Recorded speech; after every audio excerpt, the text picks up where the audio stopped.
Good evening, everyone, and welcome to the March 19, 2026 City Commission meeting. I want to call the meeting to order, and we will start with invocation and pledge by our City Attorney, Jen. Let's begin this meeting by taking a brief moment of silence and reflection.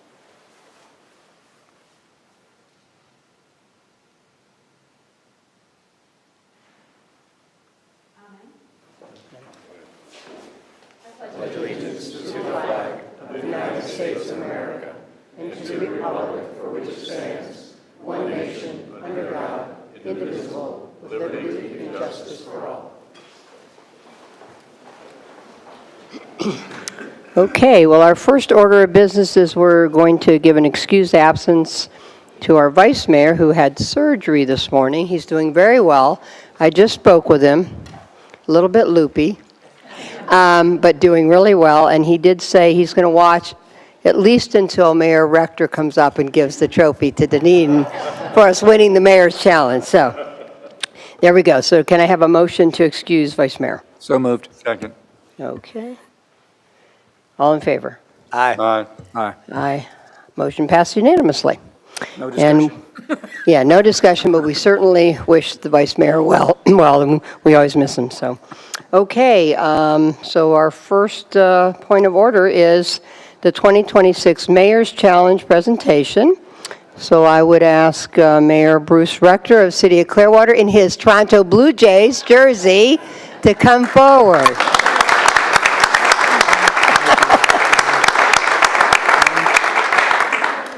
Well, Mayor, it's great to be here with friends in Dunedin tonight. We had to go back. Mike Lockwood's with me from Parks and Recreation in the City of Clearwater, and our team had to research how this is actually done because we looked and apparently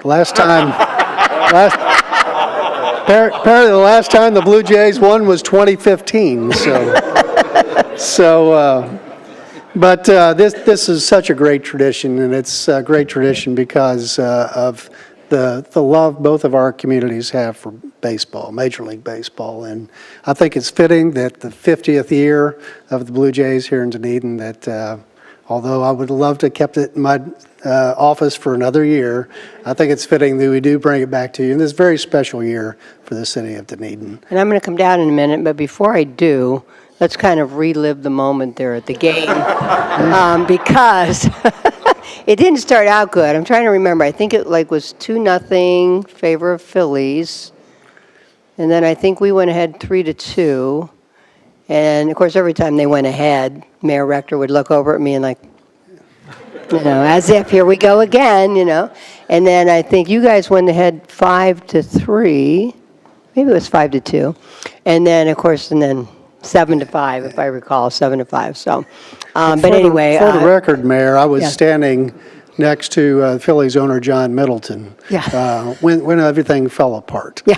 And it wasn't recorded, but I did ask John, what's going on here? And he did say he brought your good players. He did. So, and I can tell you that I will be showing this video to Mark Shapiro, CEO of the Blue Jays, to make sure we're not, we're taking care of our good players for the next time, because we got to start a long tradition.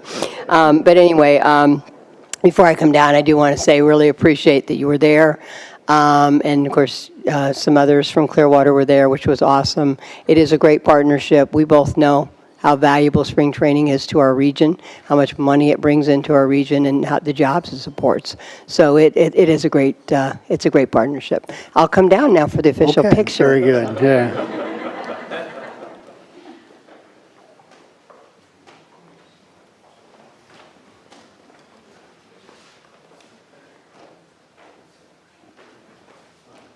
I get the tape of that. There we go. Where's the one that has? Wait, let's just. Yeah. So where we go? Look at that. Can we just turn a bit this way? Did she grab it? She's pointing right at it.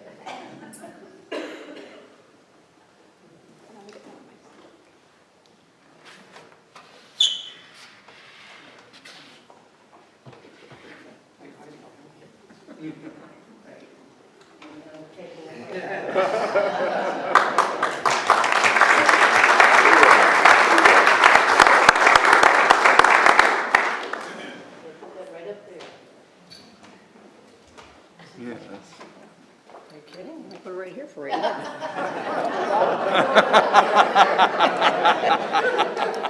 I do want to give our Toronto Blue Jays liaison a chance to weigh in on this, Commissioner Sandbergen.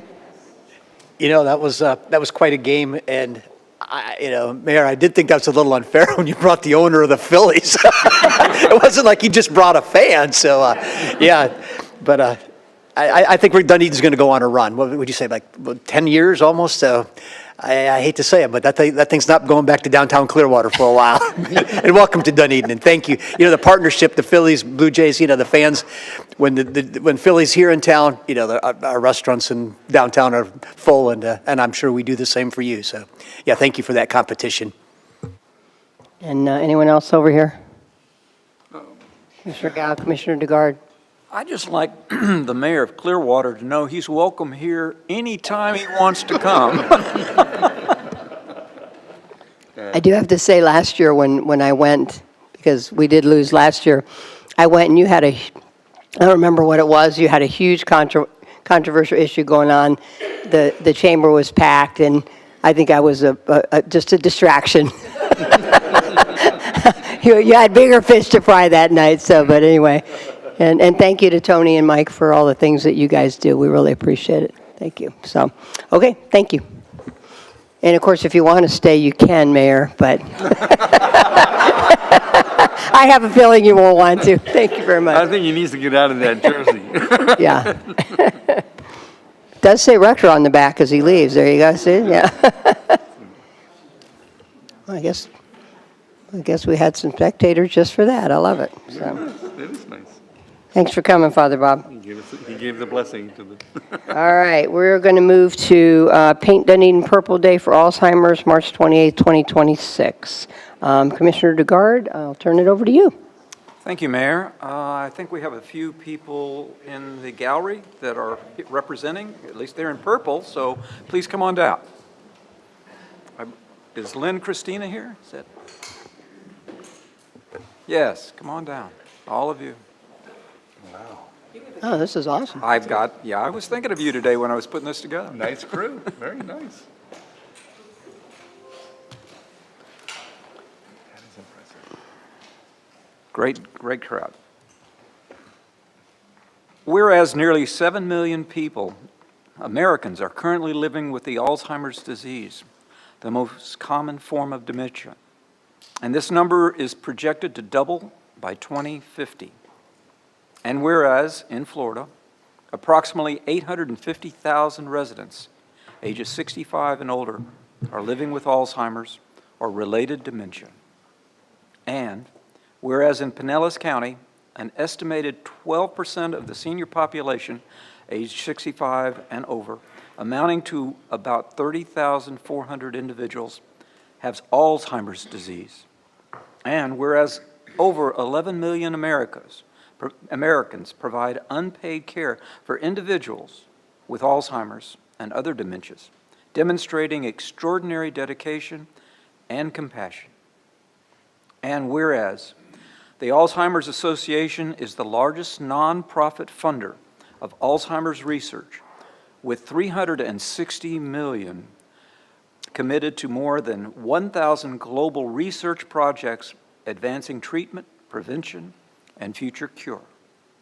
And whereas raising awareness and honoring caregivers and researchers is essential to maintain hope and momentum in the ongoing fight against Alzheimer's. And whereas Alzheimer's Association invites Dunedin residents to visit www.alz.org to learn more, decorate businesses in purple, and wear purple on March 28 to support awareness efforts and fundraising activities. Now, therefore, I, Tom DeGard, by virtue of the authority vested in me by Mayor Mo Freeney of the City of Dunedin, do hereby proclaim Saturday, March 28, 2026 as Paint Dunedin Purple Day for Alzheimer's, and encourage all citizens to support those affected by Alzheimer's disease, honor caregivers, and unite to strengthen efforts to win the battle against Alzheimer's.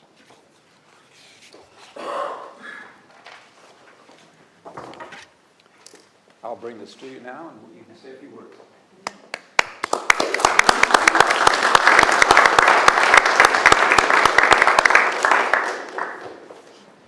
Who's officially going to start? I'm the only speaker. So, thank you. So, it's been a while since I've had to speak, so please forgive me if I don't sound great. So good evening, everyone. I'm Bren Cuny. I'm a member of the Planning Committee of Painted Eden Purple. I also own Cuny Brewing Company in Dunedin, and I'm honored to share with you a little bit about Painted Eden Purple. Steve Olson, as many of you might remember, founded Painted Eden Purple after losing his mother to Alzheimer's. Determined to make a difference, Steve set out on his own, raising awareness and funds for the Alzheimer's Association. After that first year, he brought local business owners, myself included, on board, and together our efforts raised nearly $10,000 on the longest day. My personal journey with this cause is deeply rooted in my family. I witnessed my grandma Evans facing the challenges of vascular dementia. She became withdrawn and silent before passing 27 years ago. About 3 years ago, my mom, Joan,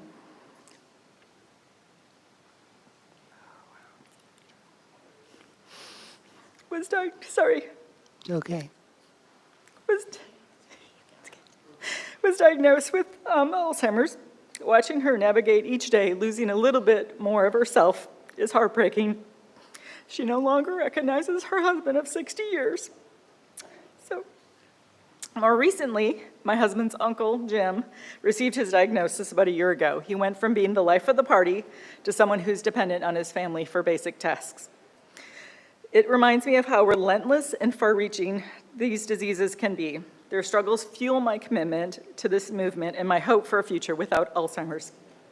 Since the beginning, Painted Eden Purple has grown tremendously. In 2025, over 80 businesses joined in. Some wore purple, some served purple drinks and purple food, and hosted educational events, organized pub crawls, and led creative fundraisers. The whole community got involved, creating a beautiful sea of purple. And in 2026, we're excited to this a whole new level. From actually Saturday, March 21st to Saturday, March 28th, we'll celebrate Painted Eden Purple alongside the Alzheimer's new Do What You Love to End Alzheimer's initiative, which opens doors for even more creative activities. This year, we're hosting a zombie pub crawl, pickleball tournament, drag queen bingo, paint and sip Eden Purple in 3 locations, golf cart scavenger hunt, pups on parade, mahjong tourneys. Now, March 28th is the big day. It is the day to be in Dunedin, and wear purple. So you can go to our Facebook page or website, paintededenpurple.com, for all the activities. But let's paint Eden Purple and work together toward a future without Alzheimer's. We invite everyone to join us to celebrate, to support, and to do what you love to end Alzheimer's. Thank you. Thank you. And we do want to get a picture, but I want to say to you, thank you for having the courage to be vulnerable with your personal story. Thanks.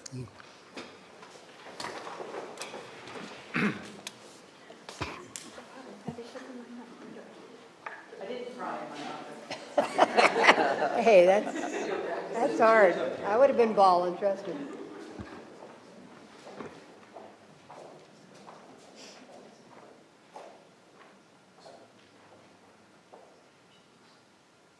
Got it. Thank you.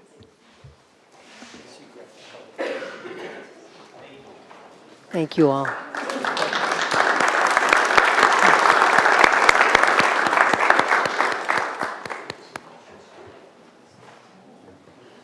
We get prizes up here. Okay. Got a trophy. Now we're getting this. Oh, how sweet. Very nice. Thank you. Oh, yeah.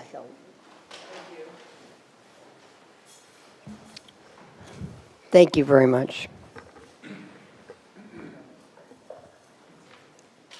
Okay, we are going to go to our next presentation, which is 2026 CFY scholarship recipients.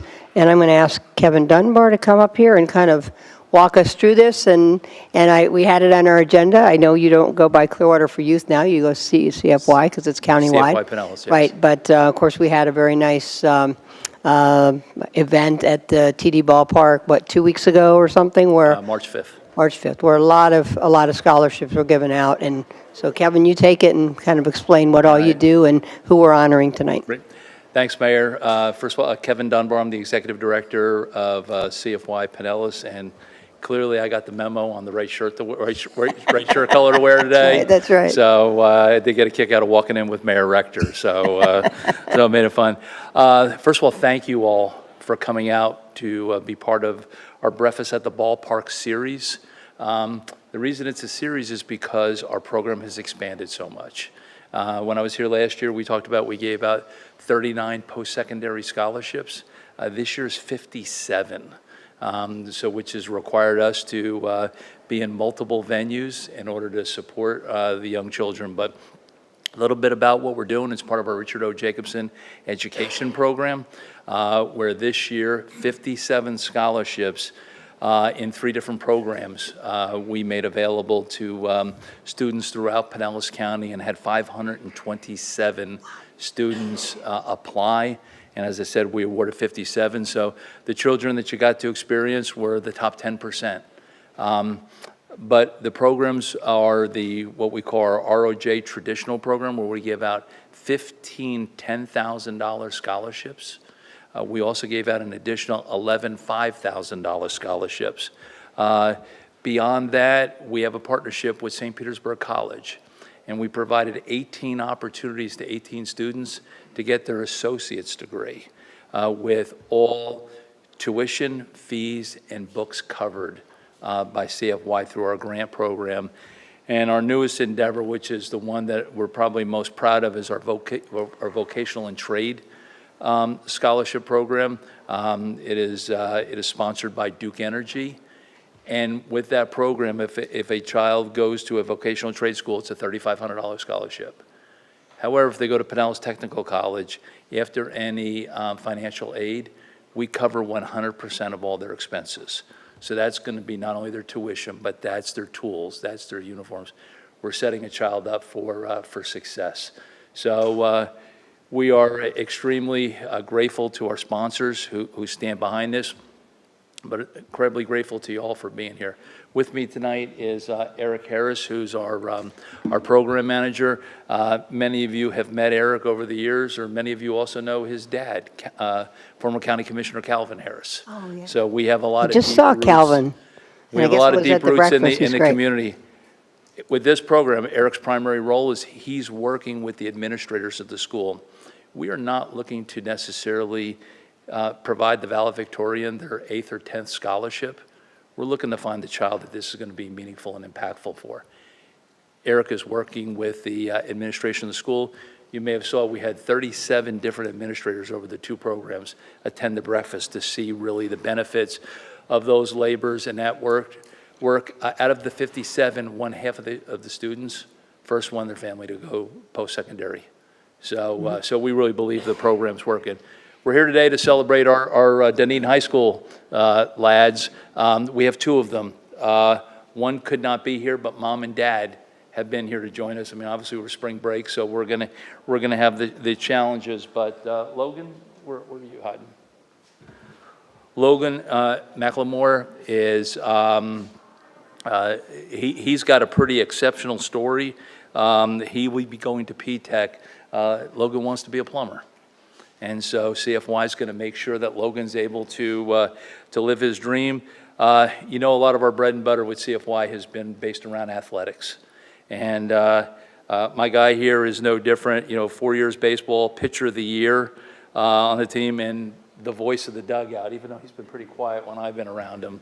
But on a roll, and he's looking to get his plumbing certification. And our whole big thing with this is he's going to get out with no debt, ready to take on the world, breaking down all barriers to be able to do that. Our other student is Grayson Frankie, who is receiving a $5,000 scholarship. He's either going to Florida or FSU.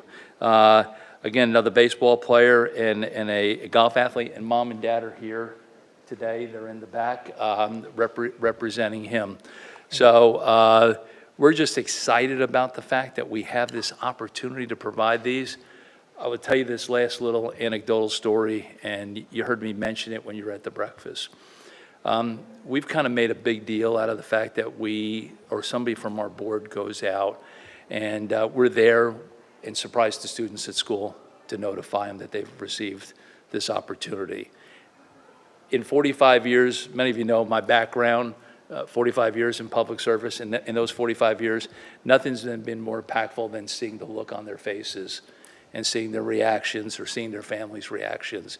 So really, truly have the ability with, we kind of always talk about the servant's heart when you're in public service, but the servant's heart of being able to go out and deliver that for our youth to be able to stand up and to be what they want to be, how they want to be, where they want to be, doing what they want to do. And that's always what CFY is going to do. So thank you for all your support, and I present to you our class of 2026 and both Dunedin High students. Well, let me ask, Logan, you want to say anything about what the scholarship means to you? You're the voice. You spoke at the ballpark. It's going to help pay for whatever I don't know if I could pay for before.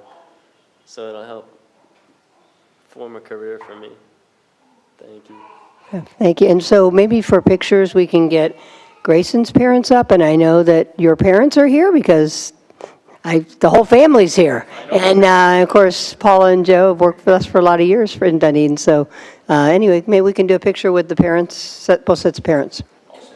So while they're coming up, Mayor, if I may. Oh, yeah, please. The Macklemores, so I'm really glad to hear Logan's going to be a plumber because the Macklemores work in just about every division in this city.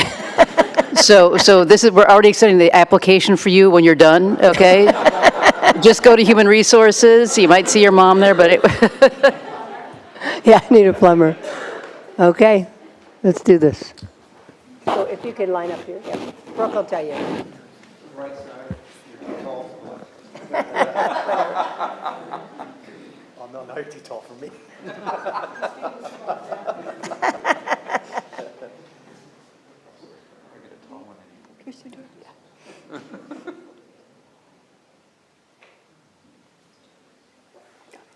Hey, great job, Logan. Oh, wait, sorry. Hey,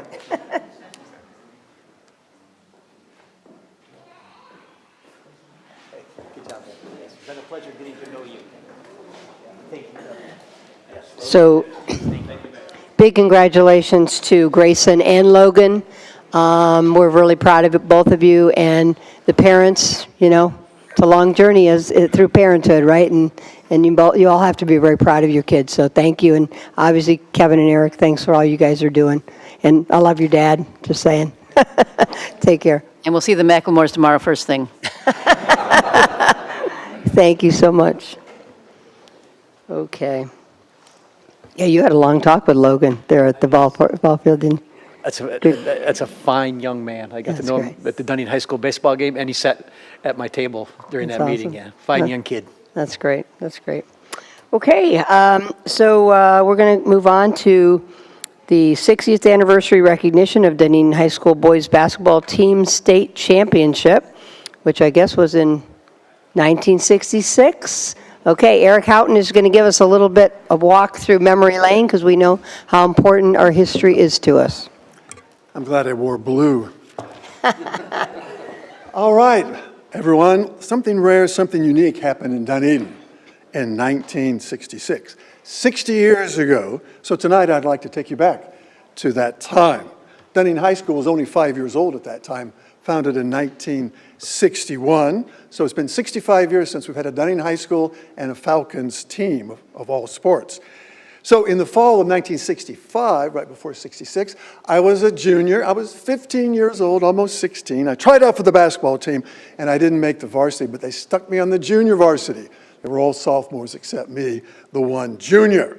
And it was a decent JV team, and I developed into one of the leading scorers. Now, the varsity team was something else. The starting five were three seniors, Wayne Cross, Rich Grandish, and Bernie Klein, and two juniors, Rod Snyder and George Derschel. The coach was Frank Griffin. The varsity team had a rough start of their season. They lost 5 of their first 6 games, not a very audacious start. We did a little bit better on the junior varsity, but the varsity improved markedly as the season went on. And the second half of the season, they went back to teams that had defeated them early in St. Pete, especially, and defeated them. They beat Boca Ciega and Dixie Hollins and Northeast, and ended on a magical roll that's never been followed in the history of Dunedin High School. So, meanwhile, the regular season ended for the junior varsity, and Coach Griffin promoted me up to the varsity, which was kind of neat. I was excited about that. So the varsity's record after the whole season was 12 wins and 11 losses. So now it was tournament time. We went down to the district tournament held at Bishop Barry High School. Anybody remember Bishop Barry? It was a Catholic high school. And there we played 3 games. We defeated Seminole, a team that had beat us earlier in the year. We defeated Gulf High. And then we defeated the home team, Bishop Barry, that was favored to win that night. We were the district champions of the Class A in this area, the county, basically. Next, it was the regional tournament held in Tampa at Jesuit High School. The first night, we played against the home team, Jesuit. They were slated to win, and we easily defeated Jesuit. The next night was a tough one. We played Plant City, and they had a record of 24-3 at that point. We were 16-11. It was an extremely tight game, came down to the wire, and we won 48-47. There were no three-pointers in those days. We were the regional champions for Class A basketball. That meant we were on to the state championship. We were in the Final Four of the state. So the tournament in those days was held at the University of Florida in the gymnasium. Nothing was televised. I don't even know if television had been invented in those days, but it was on radio, and everyone in Dunedin was glued to their radio to hear what was going to happen to the Dunedin team. The cheerleaders went around to all the players' houses in the middle of the night and put little signs up on the door or the wall saying, "Go team, go." And we lived out on 580, and it was kind of dark and scary, and they got up there. My father heard them and flipped the light on, and they scattered like rats. And they told me later that a couple of them wet their pants. Don't tell anybody about that. So the first night, we, and some families, by the way, went to the tournament, the Voight's families and some other of the cheerleaders. So our first game was against Niceville. Anybody ever been to Niceville? It's a little panhandle team up there. And they had a great record also. It wasn't looking good. We entered the final quarter behind 38-31. And then things happened. We rallied and outscored them 24-7 in the final quarter to win that game 55-45. We were going to the championship game. So the next night, Saturday, March 12th, 1966, we faced Hollywood Chaminade, the power team down in the Dade City area, the Dade County area. They had something like a 33-2 record. They outscored everybody by 20 or 30 points, so we were a distinct disadvantage, and we played exceptionally well, of course. And we raced out to a quick lead. And in the final quarter, we were so far ahead that the coach inserted me and some other reserves into the game.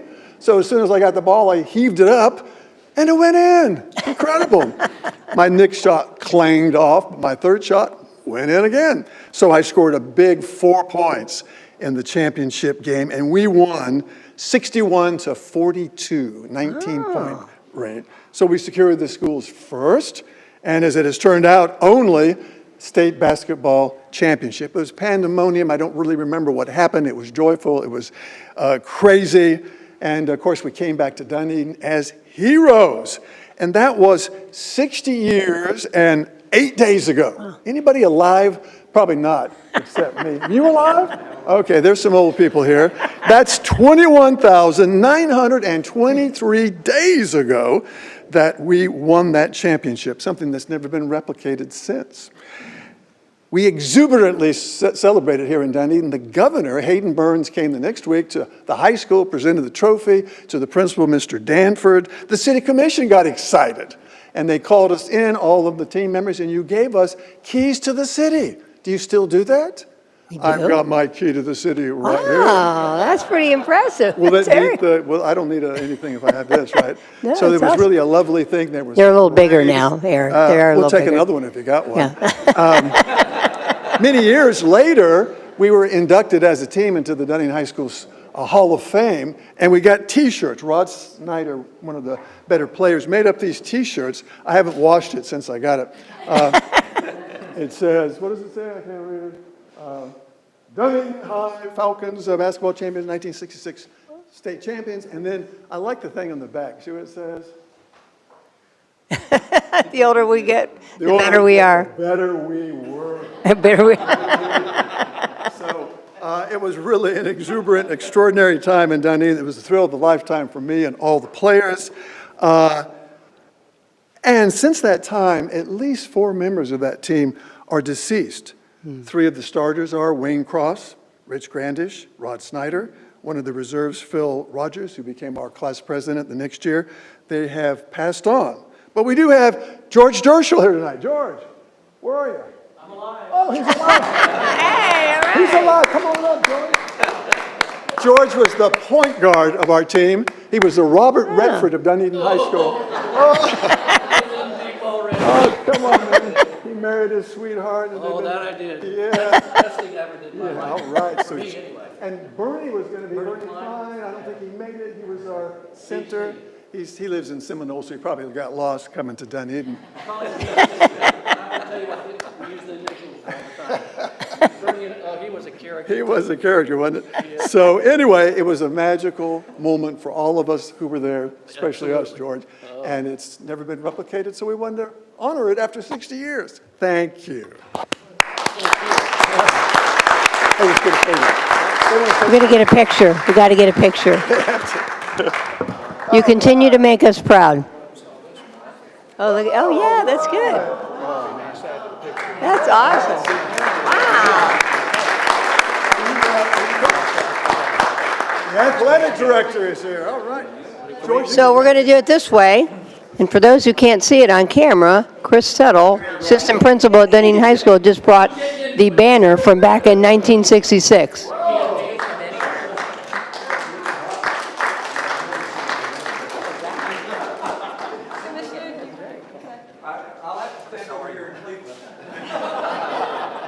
You come a little bit this way. Right there. Perfect.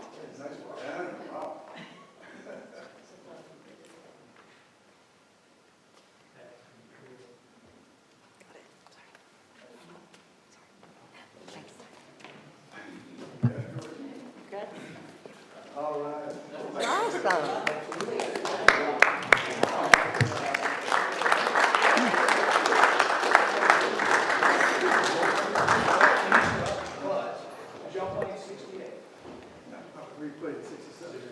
Hey, Chris, did you want to make a couple comments on behalf of the high school? I think, you know, our history, again, is very important to Dunedin, so. Thank you, gentlemen. Frank L. Griffin was the head coach from 64 to 68. Then he went on to be a principal. The 4 years he was there, never had a losing season. Won state championship in 66 and actually had the last district championship in 1968, his last year as coach, until last year when the boys basketball team won their first district title since 68. And we continue to see growth in, with their basketball team. Baseball earlier with our two young men that received their scholarships. And 2 fine young men, but also 2 athletes. And we always really push athletics because we believe it is a way for success, and also to those things in life you just don't learn in any other way. So super excited. Thank you all for recognizing the 66 team. Always good to see our former Falcons as well, and appreciate the recognition. Thanks, guys. Have a great night. Thank you, Chris. Thank you. Again. Sure, go ahead. the icing on the cake was Frank Griffin, our coach, was named the coach of the year that year. So he was that's the great. top coach in the state of Florida. So that was That's a great awesome. game. Well, thank Glad- you. Hey, thanks. Well, Go Falcons. Our Dunedin Falcons never disappoint, right? All right. Thank you. Very nice. I wonder if there's any open slots on the roster this year we can bring Eric back. Yeah. He's tall enough, right? Okay, we are going to move to citizen input. Anyone in the audience who wishes to come forward and speak to an issue that is not on the agenda, this would be the time to come forward. Sure, go ahead, David. Name and address for the record, and 3 minutes. Thank you, Mayor. David Ballard Geddes Jr. I live on Georgia Avenue in Palm Harbor.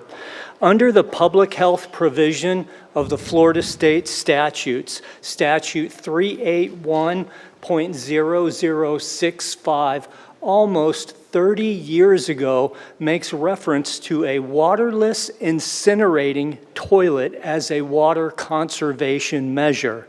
To my understanding, the city of Dunedin processed almost 1.4 billion gallons of raw sewage last year alone.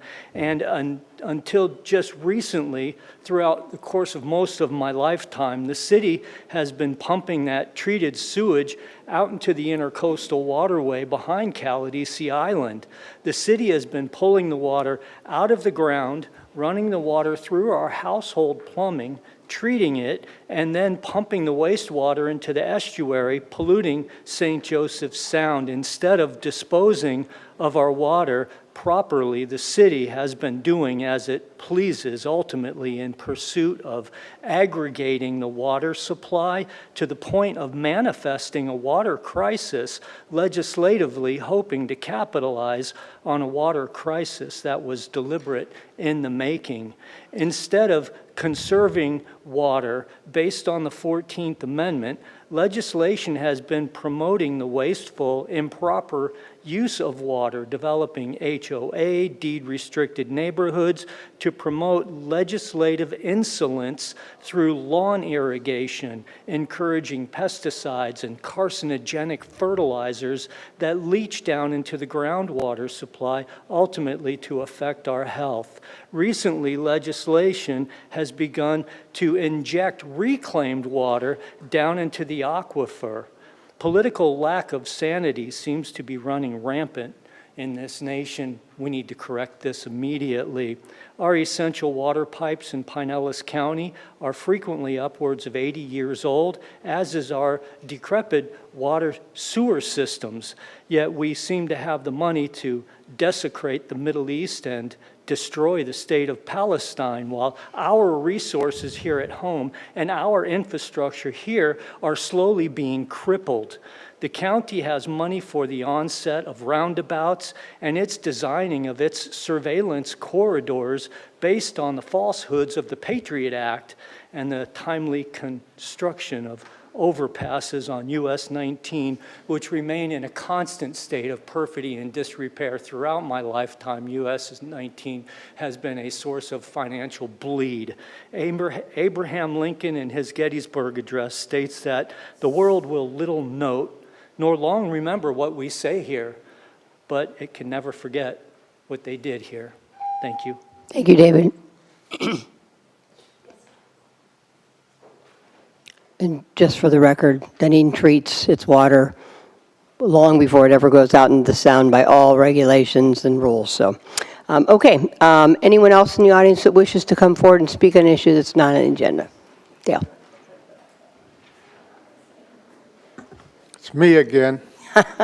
Good evening. Joel Palcoxy, Broadway and Albert. As we all recall, last month we had a very extensive presentation about the exchange on the corner of Douglas and Main Street. It was a very interesting presentation that covered a broad array of things that was of community concern. However, the one thing they didn't cover that was of interest to me was the availability of the sanitary system that serves that project. In addition to that, I was interested in what kind of capacity the exchange delivered into the main sewer system that runs down Main Street and then down Douglas. I talked to George Kenny. I made a phone call. He's the community development director. He responded promptly and set up a meeting with George and Clay Watkins, the city engineer. They put together a PowerPoint presentation showing the existing infrastructure, the available capacity, how they treat I&I, and all the things that were a concern to me as a taxpayer. They knocked it out of the park. You should be very proud of your staff and what they do and how they did it in the presentation they gave to me as a concerned taxpayer. I just want to let you know that you guys have got a good team. And they answered all of my questions in detail. Thank you very much. Thank you. And in closing, as always, I want to thank you for what you do, for what you've done, and your transparency in doing the right thing. Thank you very much. Thanks for coming up and sharing that with us. Okay, anyone else in the audience wish to come forward and speak on an issue that's not on the agenda? Name and address and 3 minutes. Hi. Julie Nelson, 651 San Salvador Drive. I'm a longtime Pinellas County resident. I am a Dunedin resident now. I graduated from Countryside High School. I love Dunedin. I love this town. That's why I'm here. However, I'm increasingly concerned about rising cost of living and what appears to be an ongoing budget mismanagement. Residents are being hit with large, sudden increases, especially in utilities, after years of what seems like inaccurate projections. That creates financial strain and erodes trust. Several years ago, garbage service was reduced twice weekly to once weekly, so rates didn't go down, but they didn't go up. Now we're facing significant waste collection hikes. Also, my water bill has gone from, I've had my house for 15 years, from about $60 a month for one person to nearly $100 a month for one person, with very modest usage. With minimum billing thresholds that Dunedin has, there's no way for residents to reduce their costs, because whether you use the water or not, you're billed for a minimum. I don't believe that businesses are charged a minimum. In fact, I believe that the way their rates go is the more they use, the less they're charged. So I also want to say that last May, when y'all were talking about the water rate increase, I emailed each of you, and I never received an acknowledgement at all, one way or the other. Civic engagement should be encouraged and acknowledged, not ignored. That's why I'm standing here in person today. Beyond the costs, I have concern about quality of life and city management. The Pinellas Trail has become unsafe at intersections due to cyclists ignoring stop signs with lack of enforcement. Our parks and recreation facilities need attention. The tennis courts are in poor condition, and there is maintenance issues that are going unnoticed until residents report them. But on a positive note, the new tennis coach, Tom, is amazing, just amazing.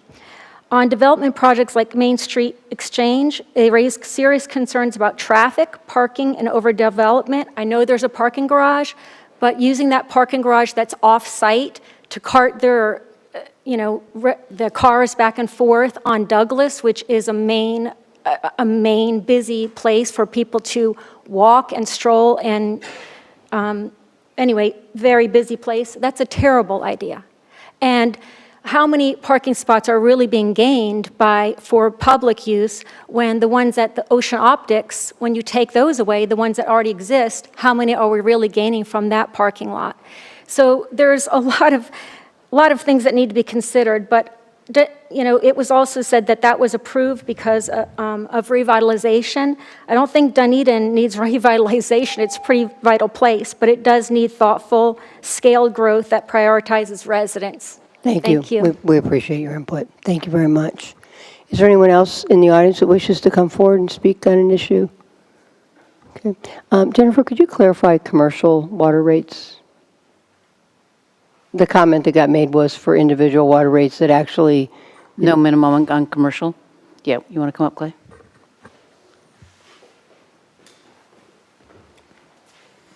Good evening, Clayton Watkins Utilities and Engineering. So our utility rates are all based on the same. It's a certain charge amount per 1,000 gallons up to 8,000 gallons or 5,000. And then it tiers up to another cost. And then after 10,000, we have another break. So we break it. Actually, it costs you more the more you use.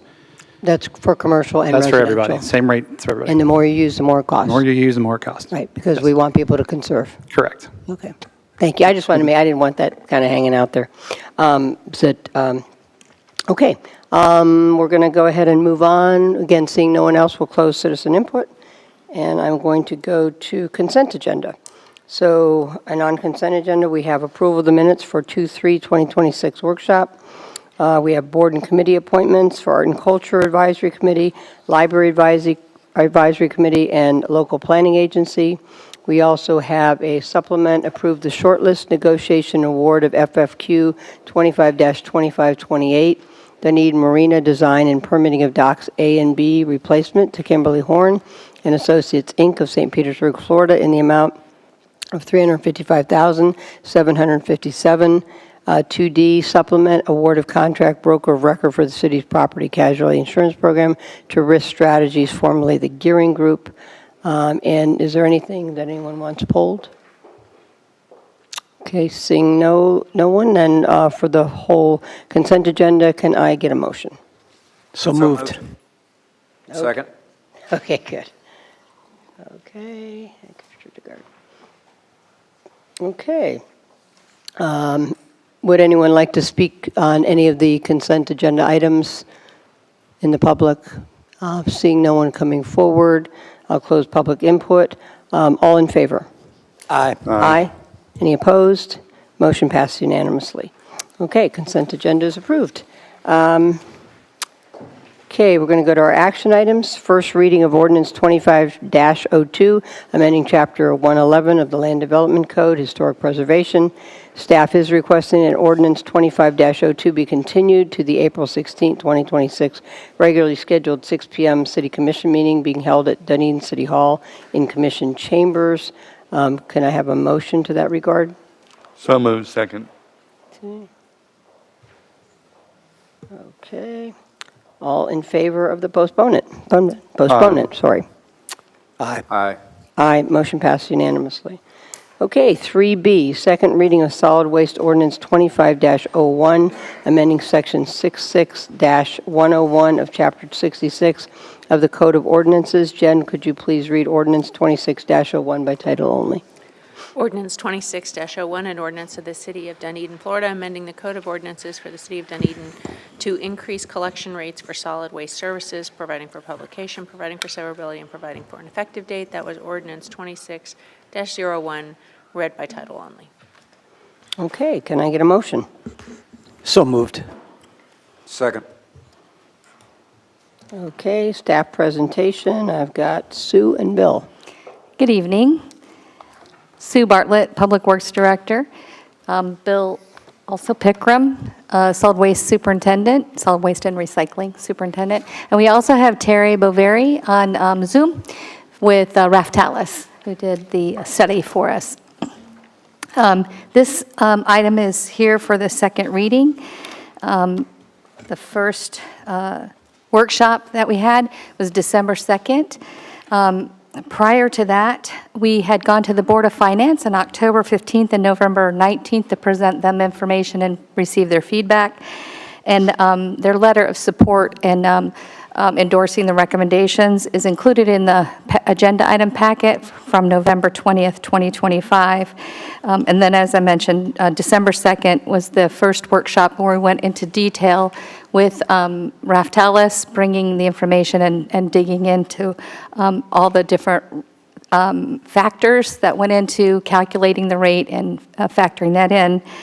And then we had the first public hearing February 19th, 2026 for ordinance 2601 as attached. We also incorporated the comments not only from the Board of Finance, but in addition to the consultant here digging into what we actually needed. We had an efficiency study ongoing at that time to also incorporate those recommendations. Those results of the implementation were presented to the commission and then updated on March 3rd recently, which included changes to our solid waste capital program and huge changes to the unincorporated service with those reductions. So those were all factored into the calculations for the rate, the current rate recommendations. This ordinance includes not only the bringing up the reserves to where they need to be over the next 2 years by splitting that out for the taxpayers or ratepayers, so they can, it's divided. But thereafter, those years have a 3% or CPI increase on an automatic basis, recurring, so that we can keep up with those changing costs. We will also be coming back to the commission, as usual, on an annual basis with our budget process, where that information will be presented, and providing updates at the end of the efficiency implementation to give you another update. And I'll just mention that at the previous hearing, we talked a little bit and dug in it on March 3rd about reducing the assets there in the trucks and solid waste, and with the changes that we've made. That was 6 at that time, and since then, the total is 13. So they have made a lot of improvements and changes to the way that the service delivery is performed and organized. And so we are asking at this time for your support in implementing this rate increase. So I don't know who wants to answer this, but if you could, since it's second public hearing, I want to make sure that we're laying out at least the basic facts, which would be, in my view, the exact expected rate increases, not by percentage, but real rate increases of what it's going to go to for the next 5 years, and also the specific reasons for that increase, and what necessitated, what drove the unexpected costs. Yes, we'll do that. So attached again to the item, the agenda item, and for public viewing as well as commission, there is a rate table that will, when and if the commission approves this, that it will be codified. And that rate table is Exhibit A, and there's quite a few rates here. So I'll just start with the single-family residential. Can you make sure I'm not sure I know where you're at. Exhibit A, the very last one of the ordinance? That's correct. Okay, I'm with you. Okay. Okay. Are you everybody with What Sue or page? no? Yes, Yeah, what page is that? 6 of 21 on my computer. It's not really the page number, but I don't have pages on mine. 6 or 7. On there. 5, 6, and 7. Okay. Yeah, go ahead. Thank you. For FY26, which would be effective April 1st, 2026, that rate would be $30.42. For FY27, effective April 1st, 2027, it would be $35.17. What's the current rate? Did you say the current rate? $26.26. Thank you. And then it's going to $30.42. Go ahead. And then for FY28, we resume the October 1st fiscal year. So it's our fiscal year of 2028, but October 1st of 2027, it will be 3% or CPI, whichever is greater. The CPI index is referenced in the ordinance. It's very specific to, garbage and trash collection in the U.S., city average. All urban customers, not seasonally adjust. And there's very big, a lot of detail here in our Section 3 under F that tells exactly how it will be calculated, the period of time in which will be considered for that CPI. And it is very great detail. The graph or the chart that is included is that dollar amount is just calculated at 3%, since we don't know exactly what it will be. But then for 28, the estimated, if it's 3% or greater, if it's 3%, which is the minimum, it'd be $36.23.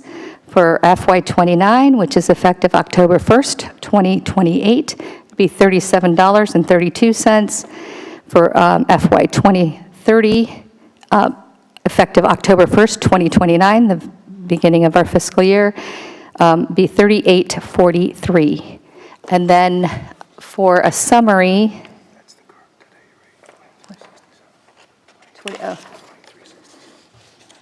is that the other one was unincorporated rate that I quoted? Sorry, I misquoted. I gave the unincorporated rate, it was 26.26, so the current rate is 23.67. Thank you, Bill. And I'd like to turn to Terry to just give you the top reasons there that necessitated this rate increase.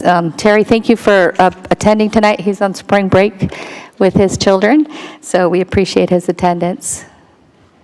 Hi, good evening. Can everyone hear me all right? We can hear you. Yes. Thank you. For the record, my name is Terry Bilberry with Reptalis, and our firm was commissioned to do the rate study. The key reasons for the study at a high-level summary are that in the recent few years, inflation has been very significant and outpaced the prior rate study plan that the city had commissioned and adopted the recommendations. One of the underlying issues there is that the rate increases were fixed adjustments, and because of the aforementioned higher rates of growth and inflation, sort of outpaced. And this really only happened in the last 2 to 3 years. The city monitors the finances very closely, and as part of the budgetary process identified the need to perform a rate study. Prior to completing the rate study, the city elected to perform an efficiency study in order to ensure that the rate recommendations that would be brought forward later on would represent the most cost-effective to the residents through a more efficient operation. I believe that it was mentioned that staff and the city presented on March 3rd the results of the efficiency study that were also commissioned, and there's a great amount of detail around those, and we had reflected that within the rate study. So the rate recommendations here tonight are effectively to bring the rates for service to the cost of service. In other words, funding the operating expenses, funding the capital lease payments for the vehicles, funding direct capital investment to ensure fiscal sustainability. And that another point I'd just like to add, I know it was, the question was primarily about what's driving the need for this. However, I think that the rate increases and the rate proposal here is intended to help minimize rate shock going forward, meaning that as Sue pointed out, that the rate index will be adjusted for inflation.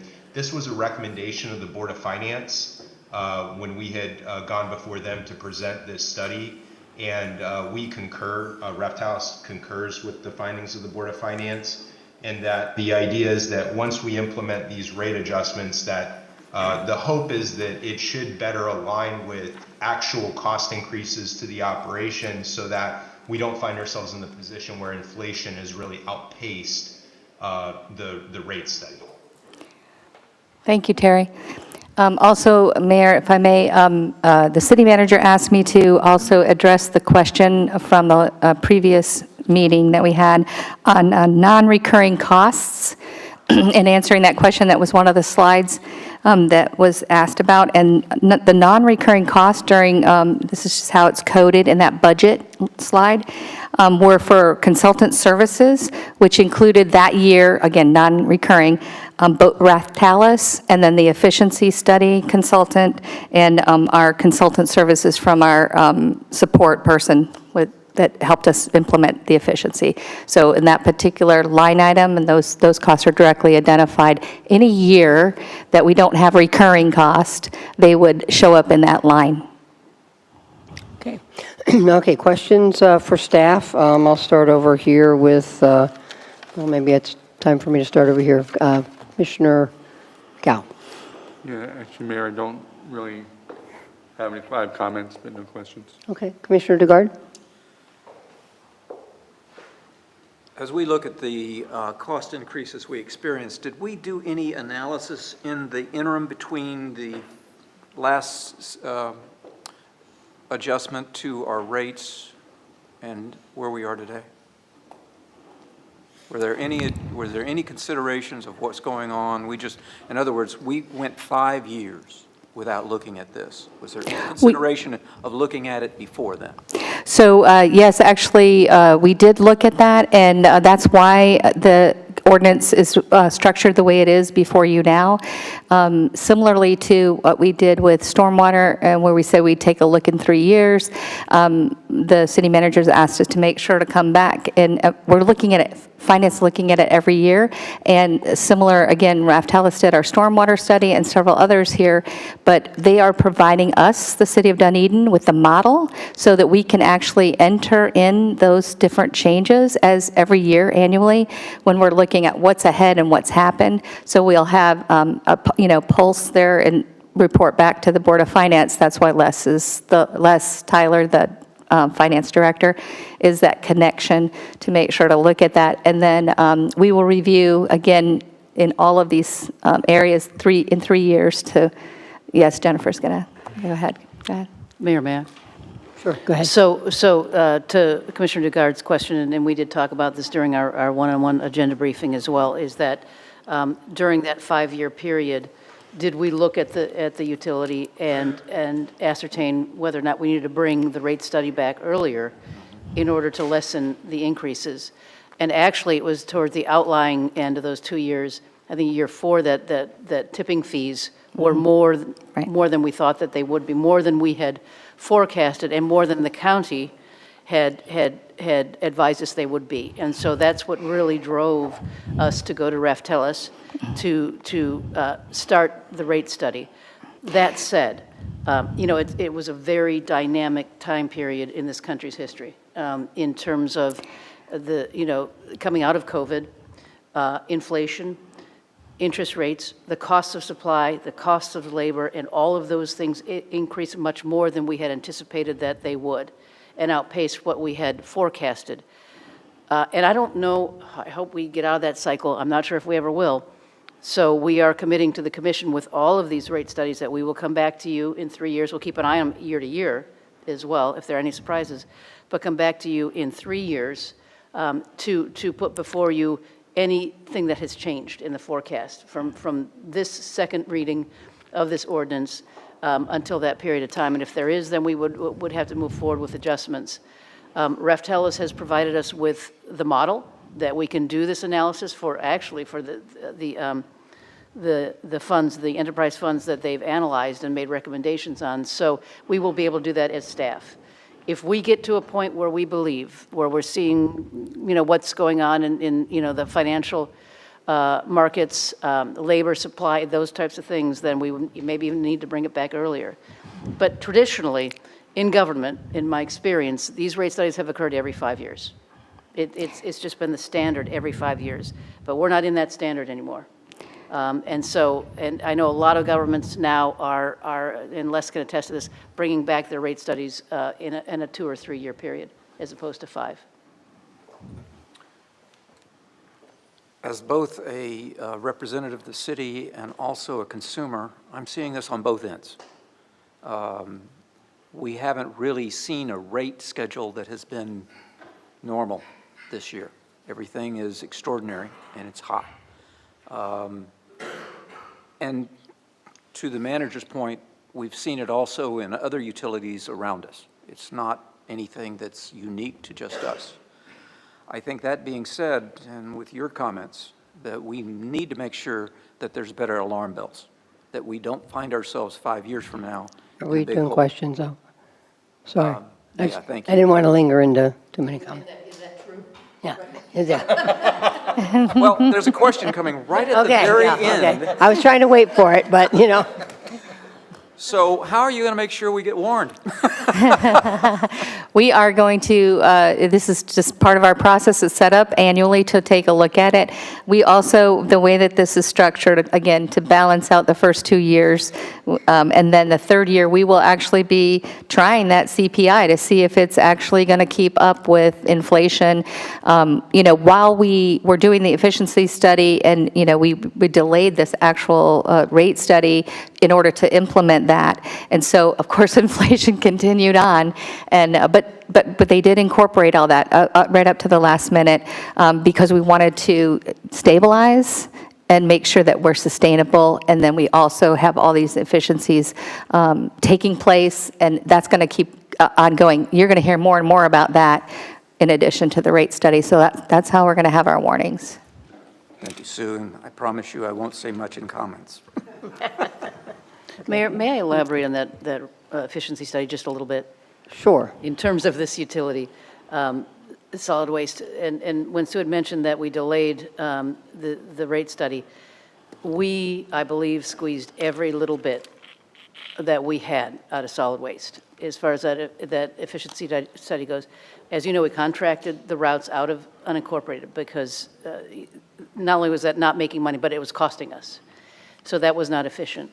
We sold vehicles that we had in reserve that we were no longer using. So we have reserve vehicles in case we have one broken down, but we sold the rest. We also have 2 unfilled positions, which moving forward will most likely will take out of the budget. So those were the efficiencies that we found, and we found those as a result of the rate study, and then, efficiency study, and then came in the back end and looked at the rate, considering those efficiencies that we gained. And so, this is the size of the utility that we need in order to provide the services that we need to the community at the level that the community expects. Because as you know, solid waste is on all of our citizen surveys, one of the top-rated divisions in the city. So, and it's important, our residents really appreciate the TLC that they get from our solid waste employees. And I see kudos to them all the time. So I just want for those that are watching, maybe because this is second reading, so this is not as an elaborate presentation as first reading usually is, but that efficiency study and the rate study were really hand in hand to arrive at where we are this evening. Okay, thank you. Questions, Commissioner Sandbergen? I guess when the percentage was compared to the dollar amount, it sounds a little different. But, to piggyback what a citizen came up and talked about, utilities, I mean, we hear about this. You know that. We hear about it. In fact, as of today, I've talked to you. Have we looked behind every possible door? We have taken everything we can do, so I can say to the public, we've done the best that we can do. We absolutely have, and part of this efficiency study is not to stop.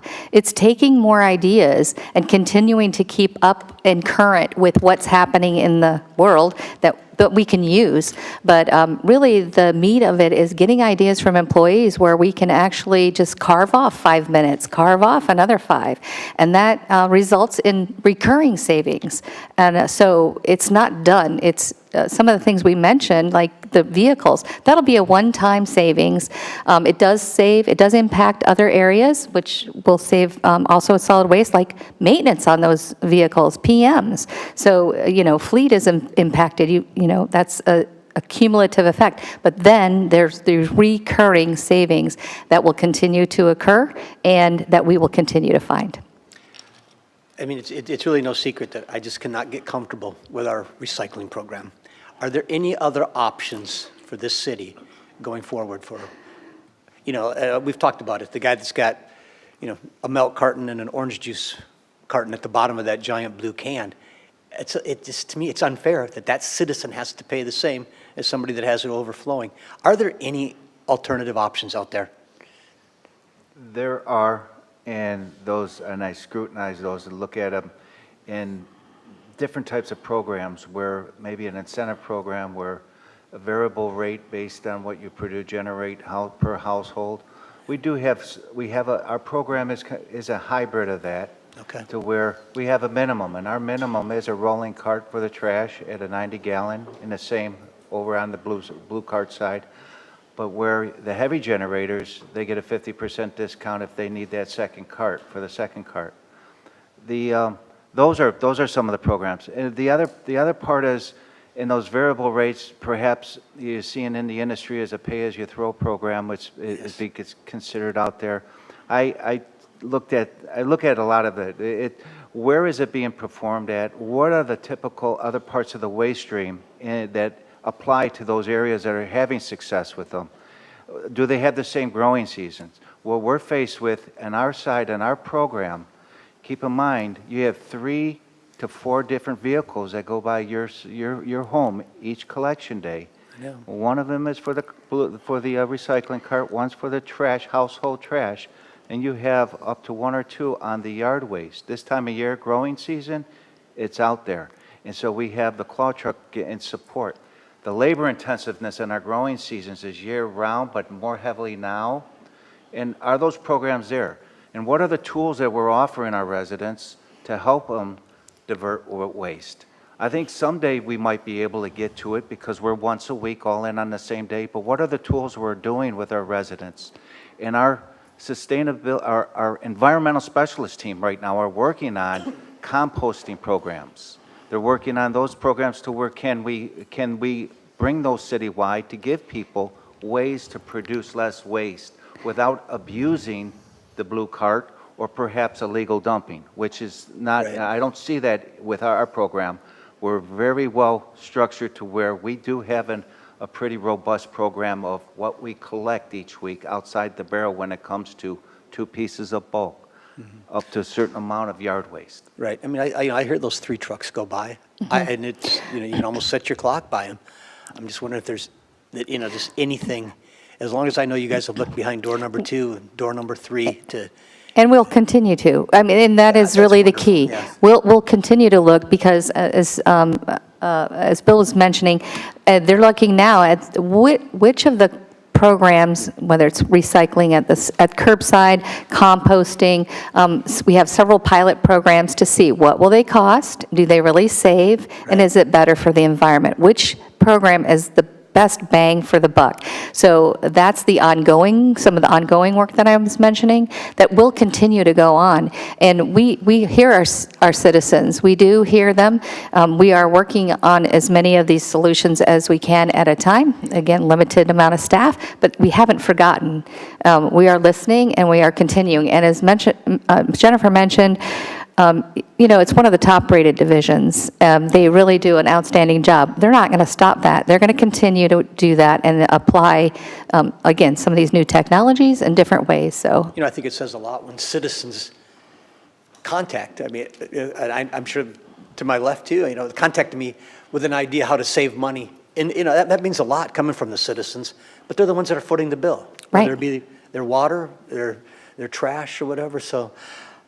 Thank you. That's all I had. I just wanted to make sure. Thank you, Mayor. I just have a couple questions.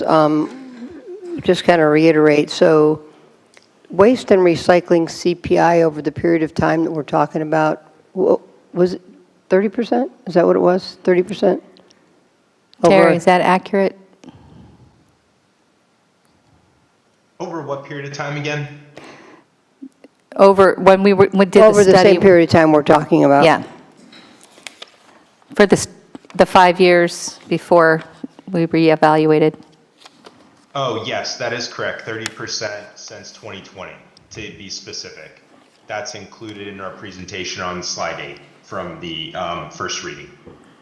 And even with this increase, after this increase, how do we compare to the region? Very well. Yes. Okay. Go ahead, I'll Terry. just jump in and say that we performed a survey average with approximately 12 different municipalities within the region, and some of which are subsidized by the general fund. And just as a point, that the city is a standalone enterprise fund, meaning that the cost of service only funded by the city through the user fees. But even given that in the survey average was $30.69, and with the proposed increase for next year, the city's rate would, for a typical residential customer, would go to $30.42, slightly below the average. So, it would suggest that the city would still compare very favorably with other neighboring jurisdictions.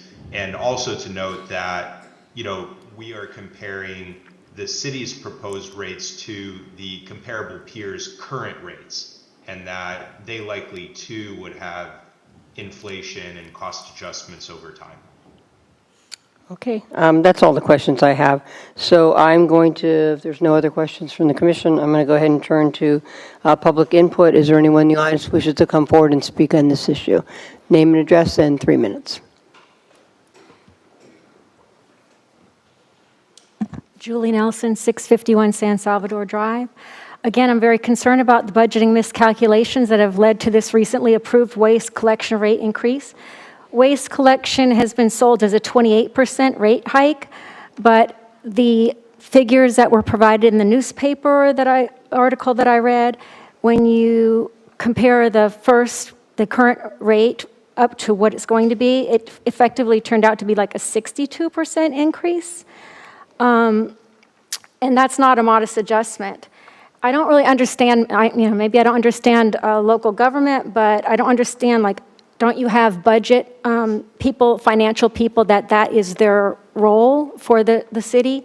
Why do we need to spend money on rate studies and efficiency studies when we're looking at a simple budget, for waste? That's just something you have to look at every year.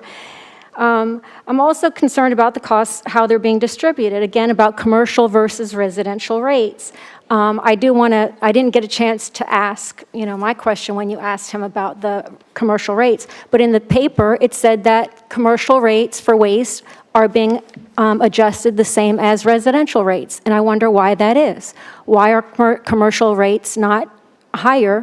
Why are residents basically subsidizing businesses? And then what contributions are new large developments like Main Street Exchange making towards the strain on our water, sewer, and trash infrastructure? The justification cited post-COVID inflation, but COVID began in 2020. It's now 2026. Why weren't budget projections adjusted earlier to avoid these kind of sudden compounding increases? Residents are being asked to absorb the consequences of delayed financial planning.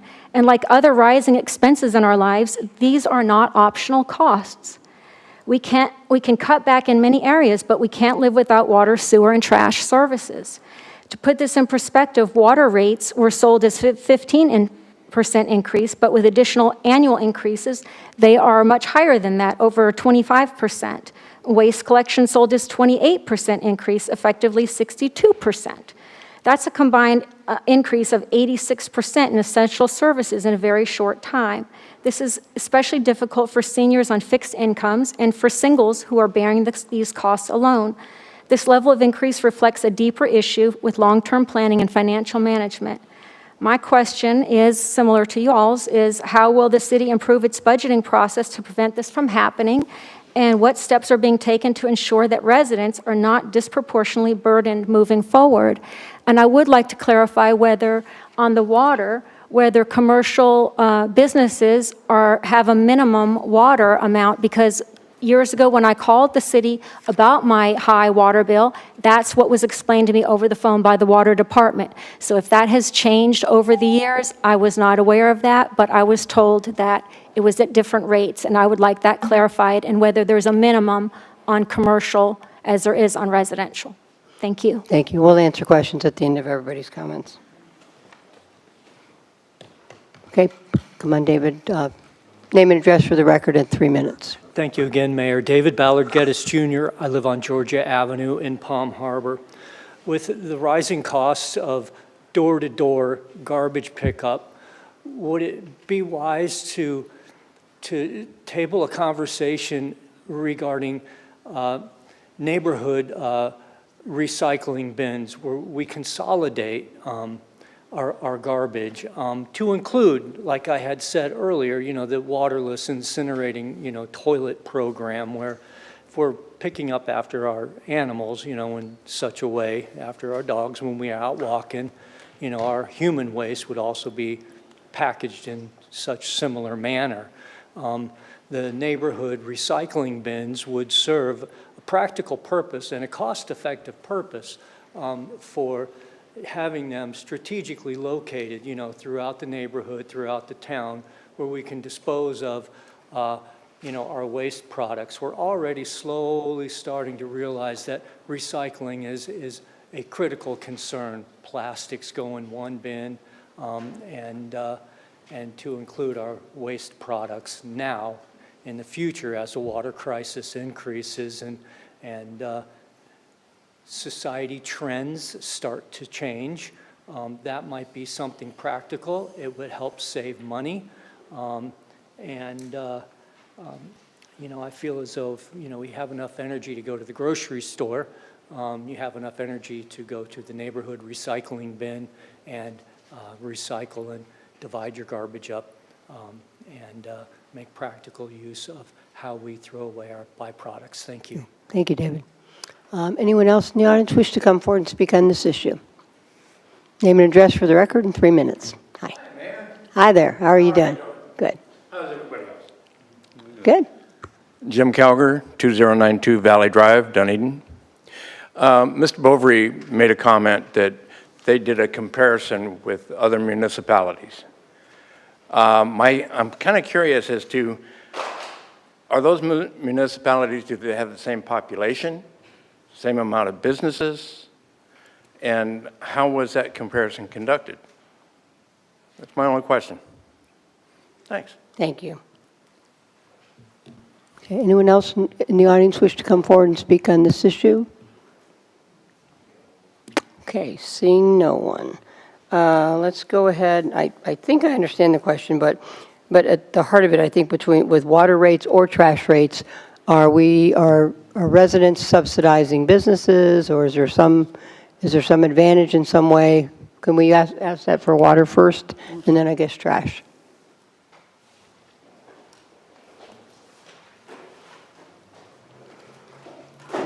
I think that's the heart of your question, though. Is there a subsidizing going on? And minimums. I would say, so we do have for our residential, we have a meter fee, we have a base charge for water and wastewater for residential. Commercial, we're basing that rate minimum would be based on the meter size, because it's a larger meter. And then I've got to do some double checking, some digging on the rates, but mostly they're all the same. So, The are you commercial should aware of not be any way subsidized. that it's being subsidized? I mean, No, on water and wastewater wise, on wastewater, we no matter what residence, we cap you at a certain use after you get 10,000 gallons for that charge. But on our rates, our discharge rates, they go up as we talked about before.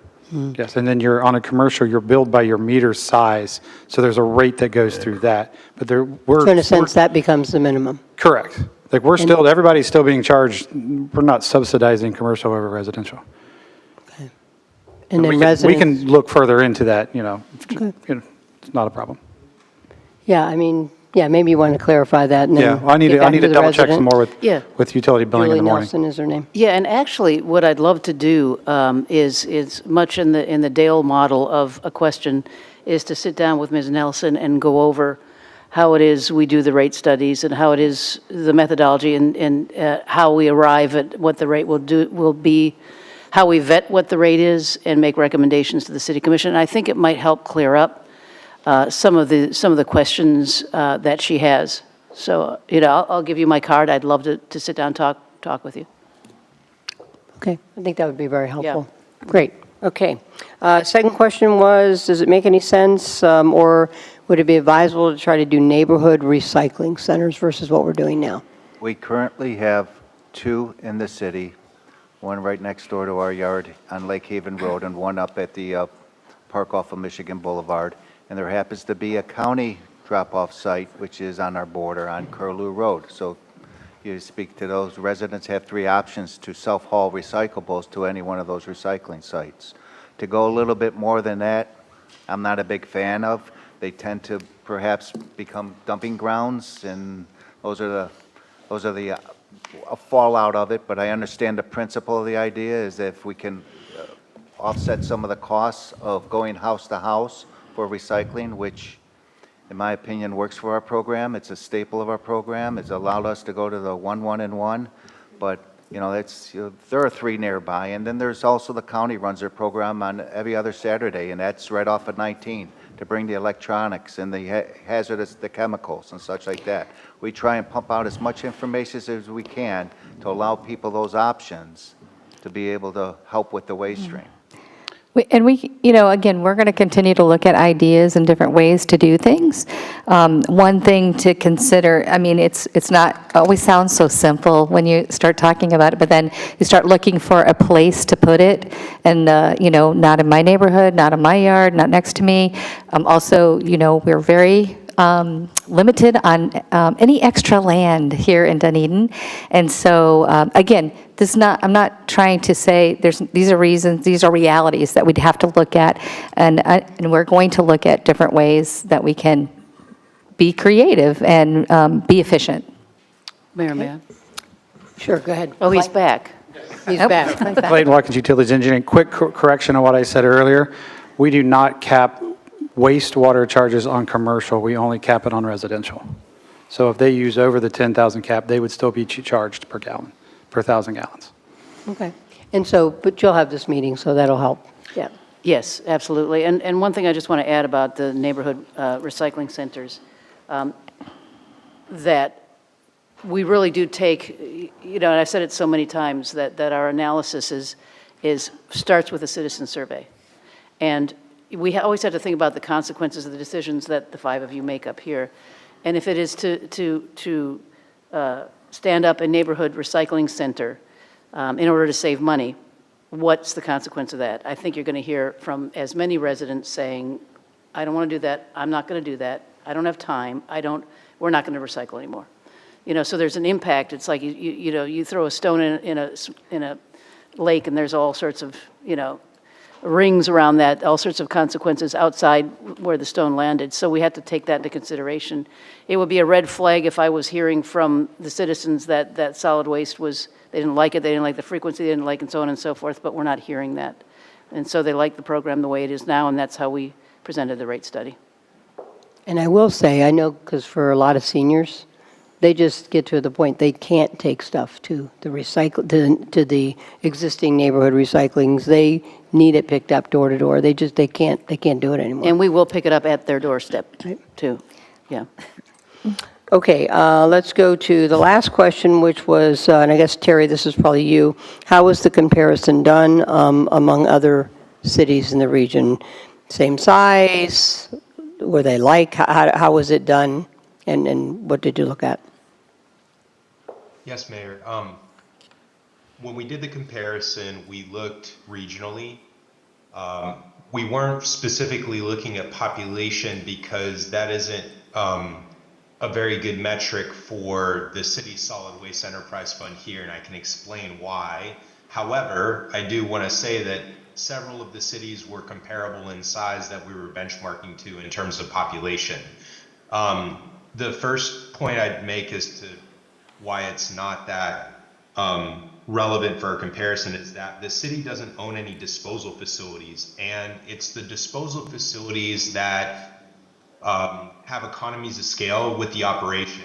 And because the city takes their material to the Pinellas County facilities, which is one of the largest in the state, you are theoretically already having those economies of scale. So as it relates to the collection operation specifically, which is what is predominantly being done with the labor efforts of city staff, those costs tend to scale.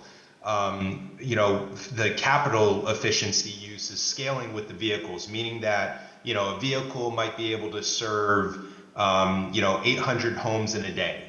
And so, if you have a really big municipality or a smaller municipality, because the capital required to serve the population is in a very small increment, relatively speaking, 800 homes, it means that different sizes in communities, you're not going to see as much of, a difference in those economies of scale. Now, if you have a very small rural operation, obviously, so I guess what I'm trying to say is that population probably isn't as big of an effect as other variables. The benchmarking is a useful tool, but I would also admit that nothing replaces, looking at your own operations. And I think that's what the city had done with the efficiency study, and the costs are what they are. We all face the same costs in terms of the labor costs, the vehicle costs. Many of the vehicles are purchased through a cooperative procurement agreement across the state of Florida for all municipalities. So the cost inputs are going to be kind of similar, and the outputs therefore are the result of the unique characteristics of the community themselves, the density of the homes on the route, things of that nature, not necessarily just population size as a standalone item. Okay, thank you. Okay, we're going to move on to commission comments, and I'll start with the maker of the motion, Commissioner Sandbergen. No, I think that, we heard it tonight. We're still looking. If there's any options out there, that's all I can ask for. So that's all I have, Mayor. Okay. And seconder of the motion was Commissioner Dugard. Final comments. This is your comment time.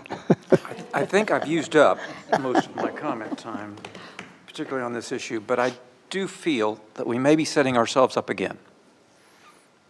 We do this every 5 years for all of our enterprise funds, same year. That means it's a perfect storm, particularly if we've had an unexpected inflationary impact. That means we're sending out to our citizenry a series of messages which says, guess what, you got to pay more.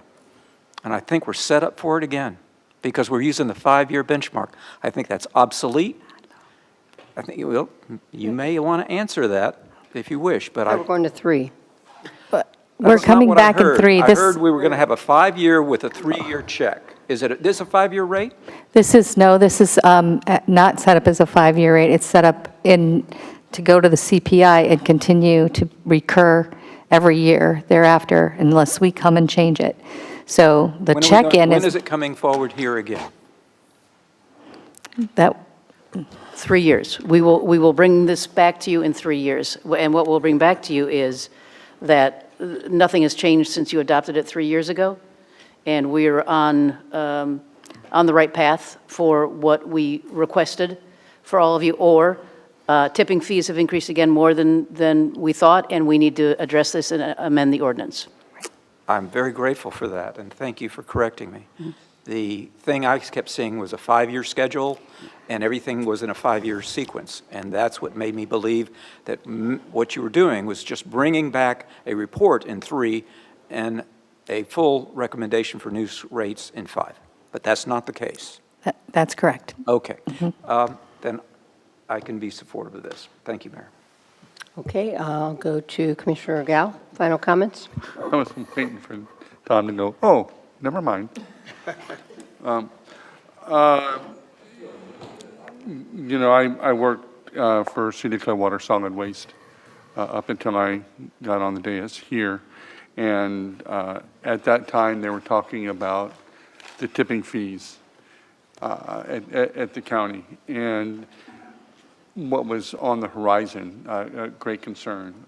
But to the resident's point, this is such a hard pill to swallow, right? Because for all of us, we're making the decision, but we're also residents.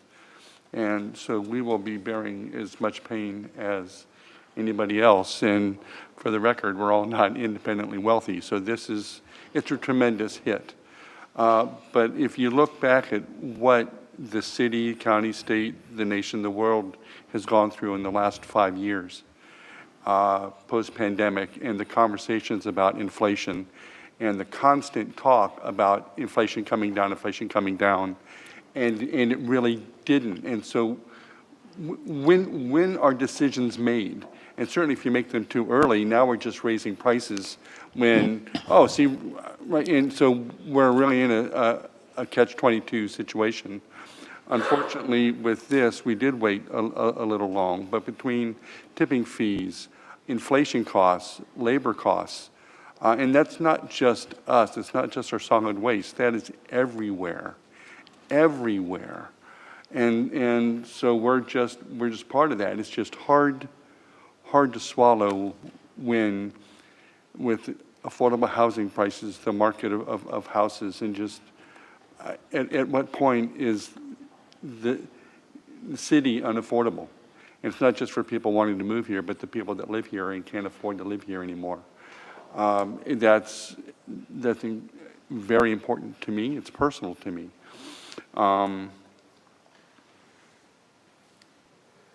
But I understand, as hard as this is to swallow, it is something, if you just look at the numbers, it is what we need to do. Could we have made better decisions sometime in the past 5 years? Maybe, but I think we'd still be sitting here tonight no matter what we would have done 3 years ago, 2 years ago. So I'm reluctantly supportive of this. I don't know what the CPI index is going to show. I would love to have staff come to us and say, hey, look, we can reduce our rates, or let's keep them flat this year, because we're good on everything else as long as everything else settles, right? And we're still not. There's conversation now that inflation is going to go back up, at least there's a concern of that. And so we need to keep that mindful eye. But staff does a fantastic job. You guys have done the very best that you can, and I do thank you for that. But so anyway, so those are my comments, Mayor. So, you know, I've been here 40 years in Dunedin, 42 to be exact. I was a staff person here. I actually do know what waiting too long on rates looks like. Because back in, I've said this before, late 80s, early 90s, water and sewer rates were kept artificially low until we were in absolute crisis. Complete crisis with broken down plants and, you know, to a point of a couple things that got said about the environment and putting bad things into the sound, it was a crisis. I was here when stormwater rates got put in for the first time. It was painful. We were one of the first communities to do it because things weren't happening and it was having environmental effects. And of course, in 42 years, number one department has pretty much always been solid waste and the service that solid waste provided. I mean, that's just always been true. And there's a long told story 40, 50 years ago where they actually picked up a Volkswagen that was old and threw it in a garbage truck. So I don't know if that's folklore or the truth, but they pick it up at all. And, you know, before I talk about overall costs, I mean, you know, today I had 3 barrels of yard waste, full recycling, and my trash. And that happens once a week, every week of each month. And I'm now going to pay $30.42 for that month of 4 different times with all those barrels out there.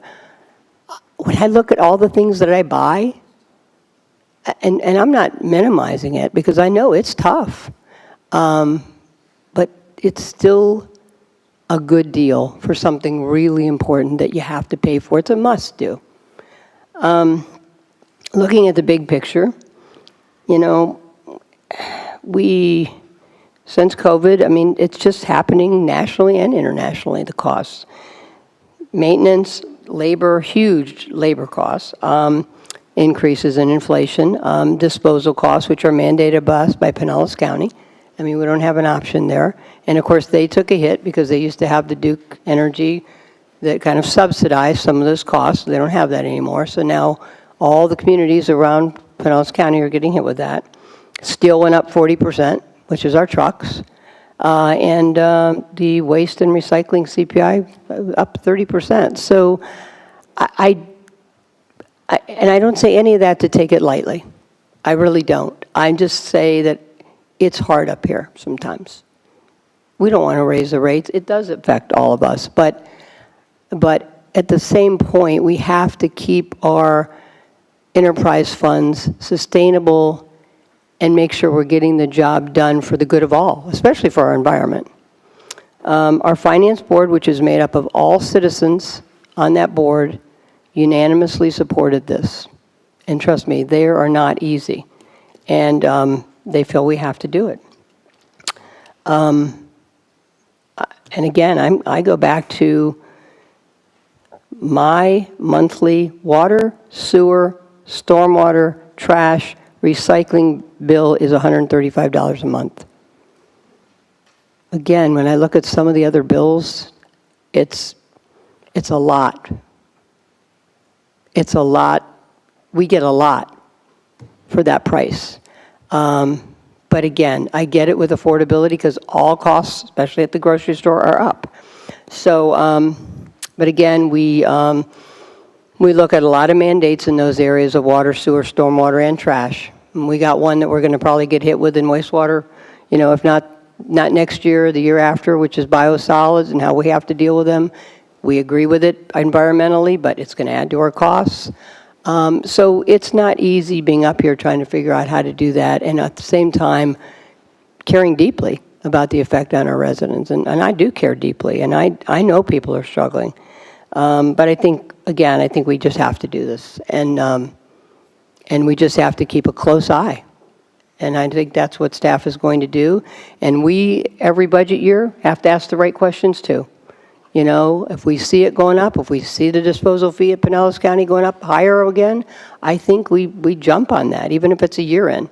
You know, is this going to change what our outlook is? So I do support this, and so I am going to go to a roll call vote. Sure. I need a little help on this ordinance, and the help I need is to understand where it provides that in 3 years, this will become something before the commission. It's not incorporated in the ordinance. It's a statement here this evening on the record that we will bring it back in 3 years. Well, that's why I was confused. Thank you. Okay, roll call vote. Commissioner Gao. Aye. Commissioner Dugard.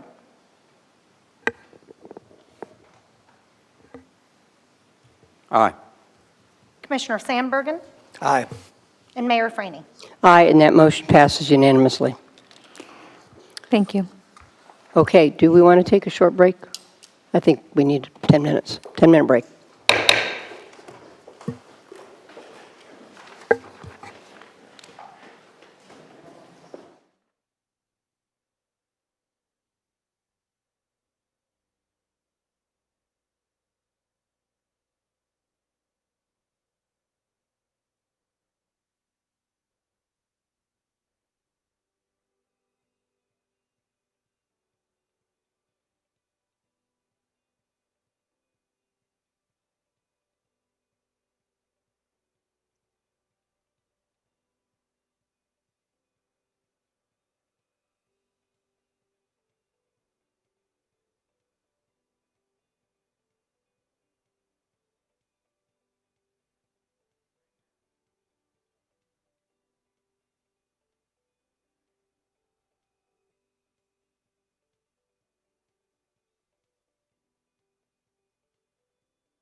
Okay, we're gonna restart.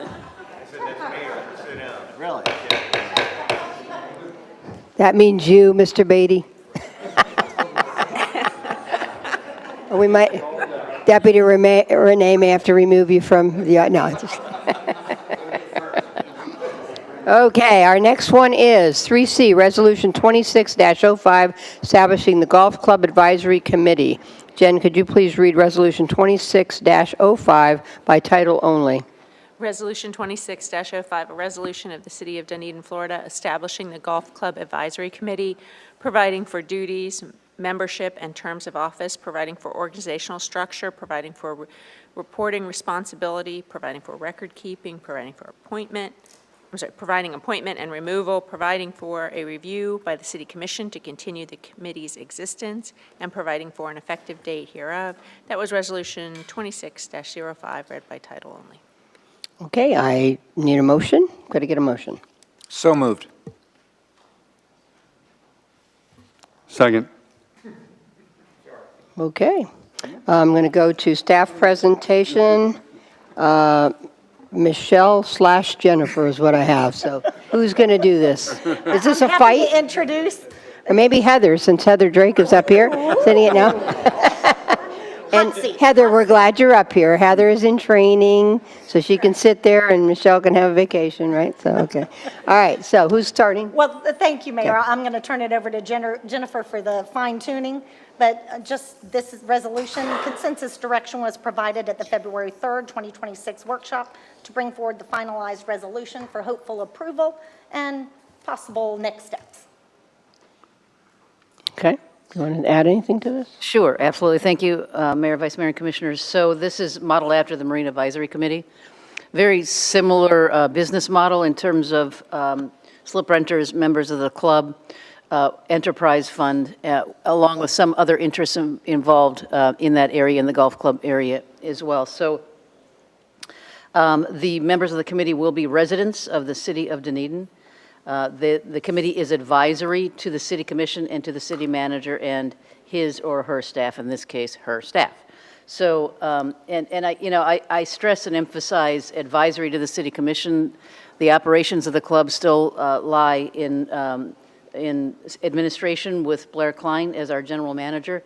The committee itself will advise, Blair is the liaison, and myself and Jorge Quintas, and Tony Mulkey, who's involved in the golf club as well, as to the operations of the club itself. The membership terms, then, there will be 7 members who serve terms of 3 years each, and we're going to stagger that when we start, so that all 7 members don't mature and term out at the same time. So there'll be 3 members of the club, 3 members of the club who are also residents on the committee.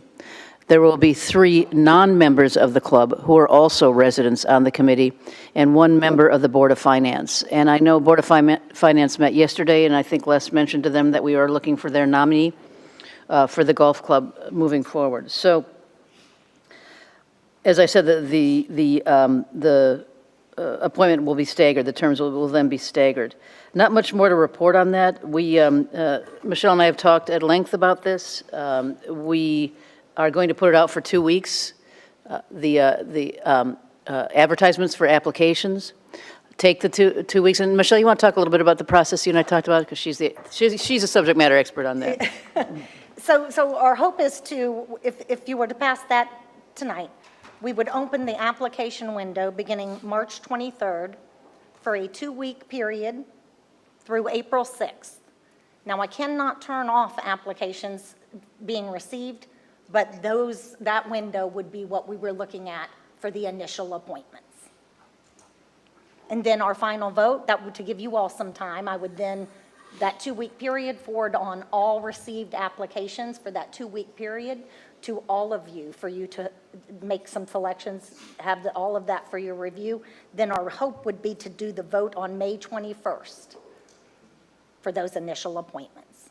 So we will, as discussed previously by the City Commission, we will send those applications out to you earlier, 13 days actually, because we don't want to miss another couple weeks of getting it to you for appointments, because we missed the 2 weeks that's required in Resolution 9913, I think. Correct. Yeah, so we'll send them to 13 days. We'll have two categories essentially, the members and the non-members. And we'll put all of those applications before all of you. And Mayor, the clerk and I need to work with you as far as how those appointments are going to be made and how it's fair and very transparent for the commission. And that has yet to be determined because I think we're going to get a fair number of applications here. Yeah, I mean, yeah, on that note, Jennifer and I talked a little bit. I mean, there's been times when each of us picked one and then we voted on the rest of them. I mean, that usually has been like the, help me out. Standard operating procedure? Ordinances, the Ordinance Review Committee. But there's also been where we pick them all and maybe we have a sheet, so we just vote, you know, we tick it out. Obviously, we have to write our name on it. So it's public record who we vote for, but the tallying goes to Michelle, and she tallies it up and tells us who won that. So there's a couple of different ways that we'll talk about the best way to do that. The other question I was going to ask, the alternates would need to be non-members, wouldn't they? Because otherwise you could have the group end up to be way more members. If Right, you have correct. two. Okay. Yes. So, because I'd like to pick them all. Yes. Because we'll probably have plenty to pick from. We'll put all of them before you. Okay. All right. Well, so questions for staff, starting with Commissioner Sandberg. And you don't have to have I guess the only questions. thing would be if we had a member, if one of the committee members were a member and all of a sudden for some reason their membership stopped, would we have to readdress that? Is that Yes. something, I mean, I know tonight was just about the resolution, but Right. you've considered that? We would have to address that. The makeup of the committee has to follow the resolution at any time. Correct, Jen? Correct. Okay. Oh, Yep. Okay. Yep. So that's all I had. whatever. Well, typically how it's been, right? If somebody is in a member seat and then they're not a member, they're just off. And then that member seat would need to be refilled. Would that? It's a really good question. Correct. It would be no difference than any other qualification that you would have for any other committee. So if you had a residence as a qualification, and then they moved out of the city, that seat would become vacant. So maybe one alternate as a member and one alternate as a citizen? I mean, I don't want to complicate this, but Well, I just kind of said I think they'd almost have to be non-members on the alternates because otherwise, all of a sudden, you got a couple non-members there and all of a sudden you're going to be overrun. The members would actually then have, which I think that's what you're trying to avoid. But, okay, any other questions? no, thank you, Mayor. Commissioner Gao, questions? Thank you, Mayor. Such a simple task, creating a committee, and we could talk for hours on the makeup of the members and how we vote and things of that nature. And I know that whatever we say here tonight, at the end of the day, we'll end up addressing it when it comes before us in whatever form. But I do see the way it's made up now, and I'm just listening to the alternate conversation, that it can have at least 4 non-members. And so I don't know how you can have at least 4 non-members, but no more than 3 members. And so how does that conflict if we have at least 4, so we have 5 non-members, but if you're allowed 3, and then we're underrepresenting at the member level? You want my answer? How How do you underrepresent 37,000 people that don't play Well, golf? as far as the number of seats allowed. It's not, right, no, I'm not talking about underrepresenting okay. 30,000 people. I'm just talking, it's a committee. Maybe I'm It's a jumping committee. to conclusions. Yeah, no, and so I think it's going to end up being a little more complicated. What's the established goal? It's very similar to, again, the Marina Advisory Committee. And typical, as you know, Marina Advisory Committee, we talk about specifically maintenance on the course, maintenance in the marina. We talk about the condition, if you will, or the enterprise fund. And we talk about, we'll certainly talk about membership, as we talk about slip renters in the Marine Advisory Committee, and so on and so forth. So when we establish the agenda, usually there's a liaison report, and the liaison report encompasses all of those things, and then we'll bring any special information that we need, tournaments that are coming up, events that are coming up. There's a foundation as well, the very active foundation, and I would imagine that they would attend the meeting and maybe report out as well, because they're really picking up speed, the foundation itself is. So what it will not do is direct the general manager. And that's the same as the Marine Advisory Committee. Sometimes the Marine Advisory Committee wants, the harbor master to do something specific, and she'll always go through me, whether she does it or not. So, we appreciate our citizen advisory committees, but we can't take direction from them specifically.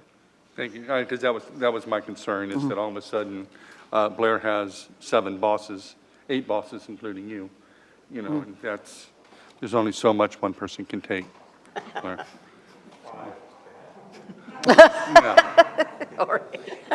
Yeah, but we're the nice group. It's like, not to imply that this advisory committee isn't the nice group. I don't want to imply that. It was more about Jennifer.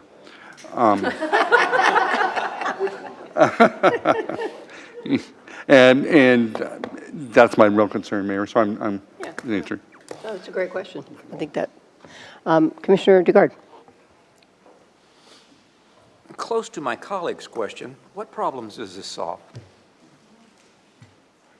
Well, I think, first of all, when we committed the ARPA funds to the golf course, and obviously it's public funding. At that point, the golf course was actually operated by a board of directors, and the board of directors were members of the golf club. And actually, we didn't pay them any sort of an operating fee per se. They were volunteers, which was very kind of them over the years. However, in order to expend ARPA funding, we needed full operation. We needed the club to be under the jurisdiction of the city of Dunedin. And at that point, the board of directors had still wanted to have a say, if you will, and be involved in the club itself. So we committed at that point to establishing the golf club committee. And they still do, the members actually paid their member dues throughout the renovation, as did I, despite my husband's objections, but just like everybody else. But yeah, he won that one. Yeah, that's right. So we're grateful to them for seeing us through the renovation. And, as far as the 3 members, they're going to look at it from a membership perspective. Are the members getting, out of the club what it is they want to get out of the club? Conversely, the non-members would have, and most likely there are a lot of folks who live in Fairway Estates and live in that area, and others that don't, who frequent the club or frequent the restaurant, and they would be kind of representing the city at large, if you will, in the operations of the club. So it's that citizen advisory, the citizen touch within the golf club itself. And in fact, in our larger amenities, for example, the marina, which is an enterprise fund, and this golf club, which is also an enterprise fund, we do have that citizen committee in place. So, no more questions. Thank you. Okay, so I guess it's my turn. I think Board of Finance also wanted to make sure we had this committee, right? Yes, yes. And they were, I would go deeper than your answer, because I think their issue just was kind of to the thing that we need this to be successful, but it also can't be a giant sucking sound to the rest of the city finances. And so, so I think from a business perspective, kind of that outside view. So what are my questions? You guys' questions are great, though. I'll save my reason for that for comments. You were going to put out a comment. How often will this committee meet? I had a real good comment, but how often will this committee? So to begin with, I think it should meet once a month. And I think as the committee comes up to speed, and as we get through this renovation, because of the course, and as the mayor and all of you know, I've spent a lot of time with Blair this last week, and with some members of the club as well, one member of the club in particular, it's still growing in. It's still, a renovation takes 2 to 3 years to grow in. And the committee, I think, will have valuable oversight, or insight, rather, not oversight, insight, into the operations and the course as it matures, both as an enterprise fund and as a physical golf course itself. I think once a month, and we will be able to tell if we're meeting and we have 1 or 2 items and we're done in half an hour, then we do not need to meet once a month. The board of directors also met once a month. Okay, cool. I don't have any more questions. I just have comments. We have a maker of the motion, which is Commissioner DeGard. Well, hold on, sorry. Going to open it up for the public. Anybody out in the audience wish to come forward and speak on this item? Okay. Nobody's rushing forward, so I'm going to close public comment. Were you going to say something? Yeah, I did. I know that we have a motion and a second on it, but during the conversation, there was discussion with regard to the 2 alternate members being non-members.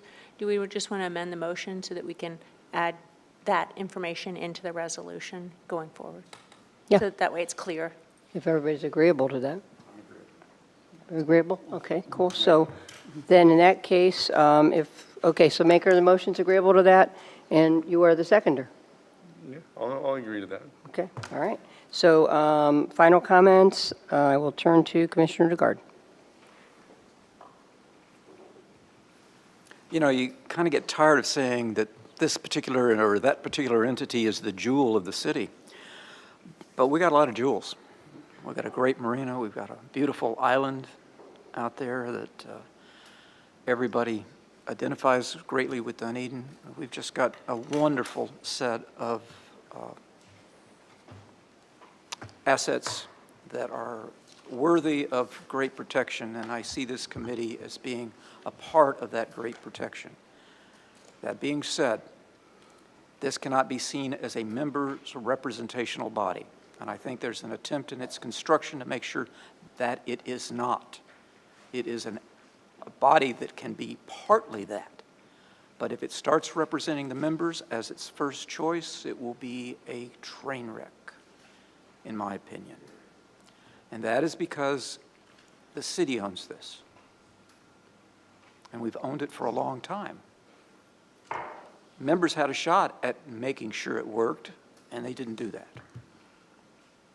So I'm just only making the comment that as long as this committee understands that it's representing the community and also the betterment of a great asset, we will be fine. Thank you, Mayor. Great. And seconder of the motion, final comments, Commissioner Gao. Thank you, Mayor.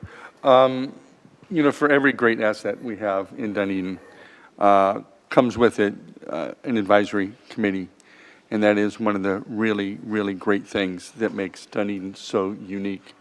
And so it only makes sense for the gem that we have in the golf course to have it accompanied with input from residents and the members to make sure that everybody's represented. So I am in favor of this, Mayor. Thank you. Okay, Commissioner Sandberg, final comments. I think having the members, they'll bring that real-time experience. They're out there, they see it, they'll know what's going on.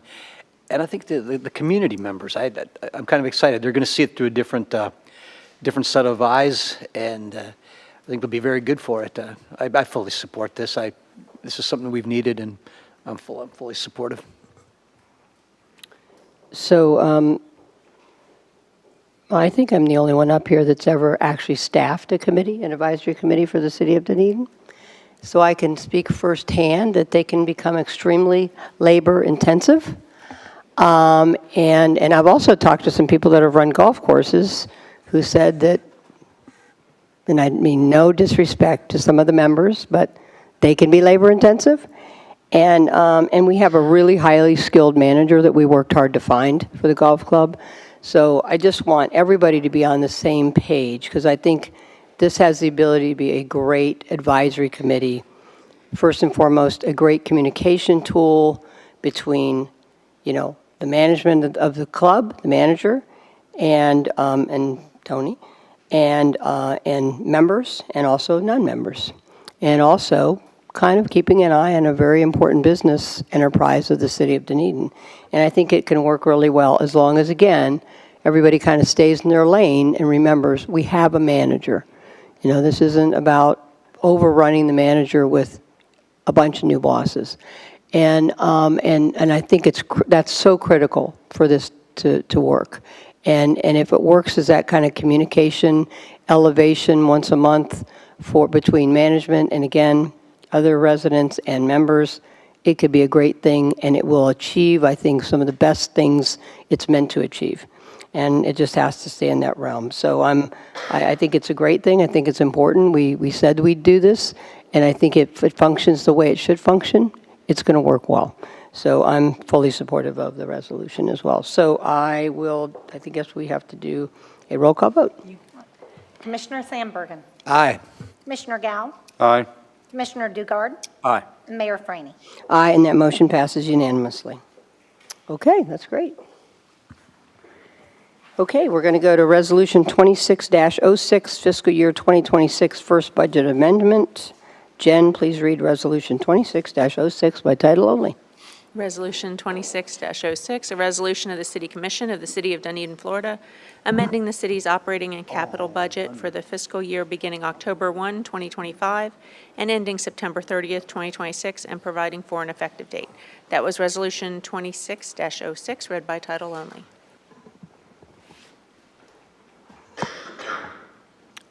Okay, and I need a motion to that resolution. So moved. Second. Okay, and staff presentation, we go to Les and Jean. Good evening, Mayor, Vice Mayor, and Commissioners. Les Tyler, the Finance Director, and I'm here with Jean, our Budget Manager. As mentioned, this is Resolution 2606, amending our 26 operating and capital budget. This amendment in the staff report will increase appropriations by $31.4 million in various funds in fiscal year 26. The purpose of this carry-forward budget amendment is to appropriate carry-forward encumbrances and project budgets from fiscal year 25 into fiscal year 26 budget. The outstanding encumbrances result when purchase orders have been created during the fiscal year, but goods and services have not been invoiced or shipped by September 30th, 2025, which is our year end every year. At the end of a fiscal year, the encumbrances and the funds that have been budgeted in the prior year are carried forward into the next fiscal year, and the encumbered amounts carried forward from 25 to 26 will be $15.4 million, and that's in Attachment C of the staff report. The other carry forward amounts are for project budgets that were not completed or started as of our year end, September 30th, 2025. And the total for those projects are $15.9 million, and that's in Attachment D in the staff report. I want to mention that we discussed the carry forward quite a bit last year in various meetings with the Board of Finance. My team, finance team, going over the carry forward and kind of explaining it to them in detail. We also discussed it with the Commission last year. And we worked with departments very closely this year to reduce the carry forward in fiscal year 26. And we rebudgeted wherever we could. And if the project was not going to be complete, we'd rebudget and not have a carry forward. And appreciate the help from the departments to do that. And they were very supportive in working with us. And our carry forward this year is about $15 million less than it was last year. We went over this carry forward information that we're presenting today to your commission with the Board of Finance, and they were overall very pleased with our efforts to reduce the carry forward moving into 26. And we'll continue that effort moving forward, trying to reduce it in 27 and future years. Also in the packet, the last page of the staffing is the impact on each fund balance in the background section, and it shows the affected funds and the total impact on the respective fund balances. With the exception of 4 funds, the Solid Waste Fund, the Stormwater Fund, Golf Operations Fund, and the Health Fund, all the other funds met or exceeded the reserve targets, and I'll briefly go over the ones that were slightly under. The Solid Waste Fund was quite a bit below the goal, and we knew that going into the 26 budget. We knew that the utility rate study was being done during the budget process last year. That rate study was discussed this evening. The rate increase that will be effective April 1st, 2026, or 1/2 the year for this fiscal year 2026, will begin to help build up the reserves in that fund and improve the health of that fund over time.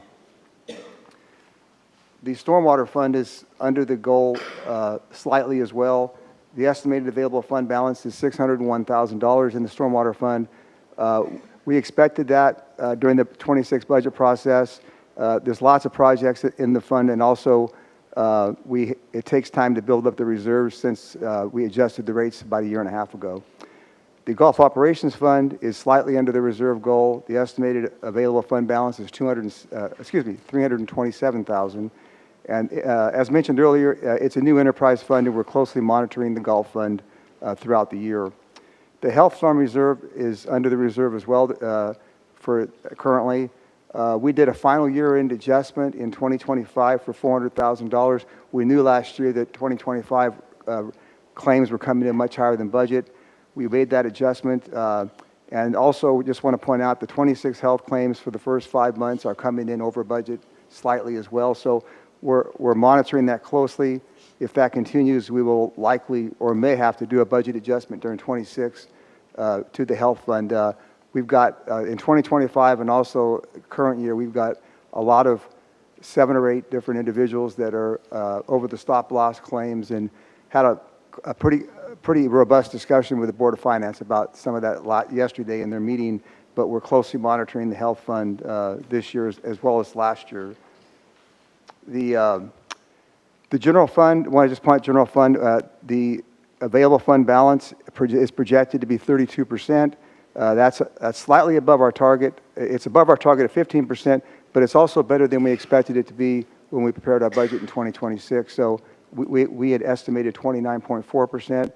So based on our estimates today, the general fund is slightly better off than we had projected back in August of last year when we were finalizing our budget in September.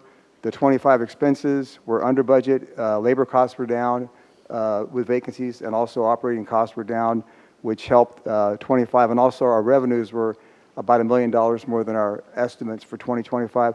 So that is good news and helpful as we move into the 27 budget cycle, which we're working on now. The staff's working on to bring forward to your commission. I did want to mention that all these estimates today are pre-audit. Our audit starts April 1st. They'll be coming out for a couple of weeks. So some of these numbers could change, but I don't expect them to change by too much. That concludes our comments. I'd be happy to answer any questions. Thank you. Okay, questions. I'll start with Commissioner Gao. No questions, Mayor. Commissioner DeGard, questions? I couldn't help but notice that the majority of our carry forward is in wastewater. Is that correct? Yes, there's large numbers in the wastewater fund. Yeah. Is there is there a systemic issue here, or is it just normal for this kind of carry forward in wastewater? I wouldn't say there's a systemic issue. There's a lot of projects going on in that fund right now. Actually, there was also a large carry forward of open POs, which means that there's a lot of projects going on. There's a lot of movement and spending of capital dollars, which is a good thing. We're completing projects. So I think it's more just that a lot of those are expected to start by September 30th, 2025. So we did not rebudget. So that's why that number is a little bit higher in here for some of those projects, because they're going to commission soon to move those forward. Okay. Or expect Once, if approved on the carry forward, this will in essence have an impact on our current budget, particularly the capital side, very substantially. Is that the case? Yes, it helps. $15 million. Yeah.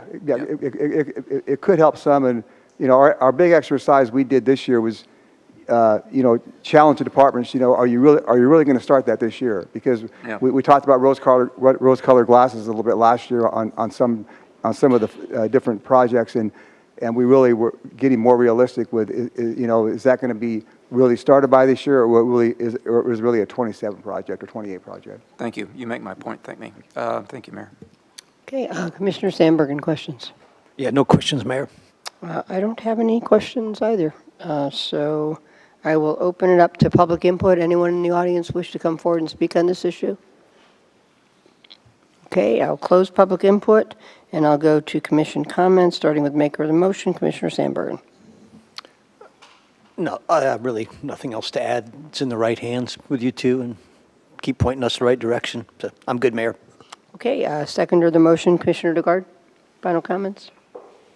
Thank you. I am in support of the motion. This is a natural course of events for cities, particularly with large capital budgets, but I do think it will be important to encourage that these be as small as necessary. Thank you. Okay, Commissioner Gao, final comments? Thank you. I am in support of this. It is just part of the process. I'm thrilled that you were able to cut it down. It's nice that we should look at each project on the carry-forward basis and go, is this a next year project, or do we need to rebid it so it can go in the appropriate year where it makes a little more sense? So thank you for your hard work and dedication. I'm good. Thank you, Mayor. Okay. No, I'm in favor of this as well. I actually was at the Board of Finance meeting, or one of them, where they talked about this, and they were very happy that it's gone down a lot. So I commend you guys and commend the whole staff involved in doing that. But I agree with the comment. I think we're in good hands with you guys, and so you too. So appreciate it. Okay, roll call vote. Commissioner Gao. Aye. Commissioner DeGard. Aye. Commissioner Sandbergen. Aye. And Mayor Franey. Aye, and that motion passed unanimously. Thank you. Okay, we're going to go, thank you both. We're going to go to award of bid number 25-2545, fiscal year 2026 mill and overlay on various street locations to Preferred Materials, Inc. of Tampa, Florida, in the amount of $1,248,310.30. And we will turn to Clay for the presentation, with possible assist by Patrick, but I'm not seeing that, so looks like it's just you, Clay. Yeah, Patrick conveniently is on vacation today. There you go. Okay. Good evening, Mayor, Vice Mayor, and Commissioner. Clayton Watkins, Utilities and Engineering. Item 3E is the award of bid 25-2545 for fiscal year 26 mill and overlay on various street locations to Deferred Materials, Inc. of Tampa, Florida, in the amount of $1,248,310.30. This project was competitively bid and had 7 submittals were received, ranging in the cost of $1,248,310.30 to $1,987,112. Staff reviewed the bids, and Preferred Materials, Inc. of Tampa, Florida, provided to be a responsive and responsible and the low bidder in the amount of $2,248,310.30 for this project. Construction is planned to commence as soon as possible upon the notice to proceed. It is currently anticipated that the start would be in either late April or early May, and then completing hopefully by July. As such, staff hereby recommends the award of bid 25-2545 fiscal year 26 mill and overlay on various streets, locations throughout the city to Preferred Materials, Inc. of Tampa, Florida, in the amount of $2,248,310.30 as detailed here, and I'm here to answer any questions. Okay, questions, Commissioner Sandbergen? I guess I keep reading 1,248,000. Did I say it is $1,248,000? Yeah, no, yeah. Okay. It was in my head. I apologize for that. I'm sorry. $2 million. Oh, But $2 million would be good. don't want to do that. Don't want to do that. Yeah, I apologize. It was, $2,240,000. Yes, sorry. No. I noticed in there that there was some indication about speed humps. I thought we were trying to do away with those. We only, if there is currently one on that street, they will put one in. We do not add any other ones. Okay. Any concern about cutting sidewalks? These people, their driveways, will there be, anything we need to be concerned about? Damage to driveways, curbs? So as part of this, we do repair curbs. Also, in this year, we put a little bit extra dollars in to look at the ADA ramps at intersections. So that is also included in this as we go through the roadway. Generally speaking, what I'd like to do is have our contractor will will go out and put door hangers at least a week or so before they're going to be there. And if they are doing that concrete work in front of a home, they coordinate with the homeowner to make sure that they can get in and out of their driveway. Good, because that was my next question about disruption to the neighborhoods, so. It is a little bit of a disruption the day they're milling and overlay. You sort of got to shuffle through, but they have, they're going to have maintenance of traffic to make sure folks can get in and out of their houses. That's all I had, Clay. Yeah, thank you, Mayor. Okay, Commissioner Gao, questions? Thank you, Mayor. Last year we had a resident or two that were upset on the quality of the work that was done on their street. And just wanted to ask what kind of oversight, what kind of supervision. So if I'm correct, the one in which you were speaking of, I think, was a few folks on Lexington Avenue. And those actually complaints came out prior to the contractor even finishing for the day. They might have finished for the day, but they were coming back.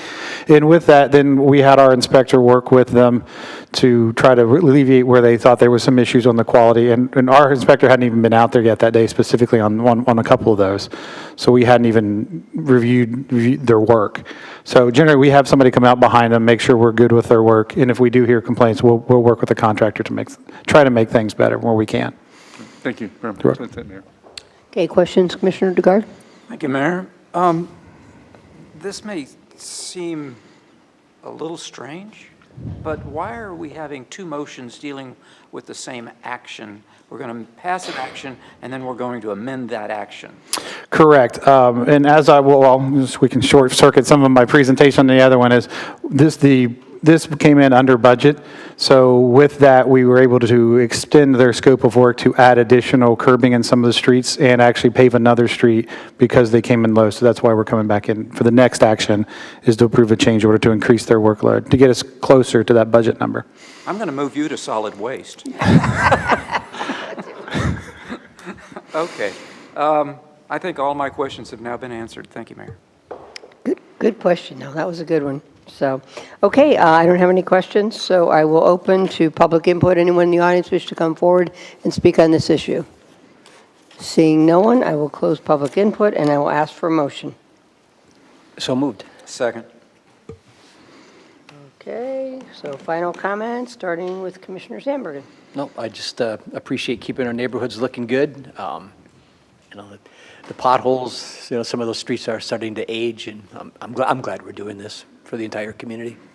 That's all, Mayor. Okay, Commissioner DeGard, final comments? Very much in support of this, particularly as we've figured out how to do more with the same amount of money. So you'll have 2 yes votes on this for me. Thank you. Thank you, Mayor. Thank you. And Commissioner Gao, final comments? Yeah, thank you. I just want to remind everybody at home that this is just kind of normal services that we do every year, repaving our roads. But the primary reason we repave them is because of the wear and tear. And a large majority of that wear and tear comes from the weight of vehicles. And so if we all chose smaller vehicles, bicycles, golf carts, walking, we could save ourselves a little bit of money and not have to repave. So that's it. Thank you, Mayor. All right, well, I'll try to walk to DCO tomorrow. I'm not sure. I just have to get up early, but I'll try. And that'll take a huge weight off the, It would make me happy. Right. So. In heels or not? I just want to clarify something, City Manager. A lot of the $1,248,000 would be general fund property tax? No, gas tax. Yes. But gas tax is small compared to penny. Okay, good. Okay. All right. Okay. Yeah, well, anyway. Mayor, excuse me, in the impact phase statement, we break down each fund. Penny is paying 1.1 of that roughly, stormwater 200,000, and gas tech 220,000 of that. Okay. If I'm reading that correctly. Okay. Anyway, thank you for that. I mean, I think as we approach some of this legislation about property tax, it's kind of important for people to know where the money comes from.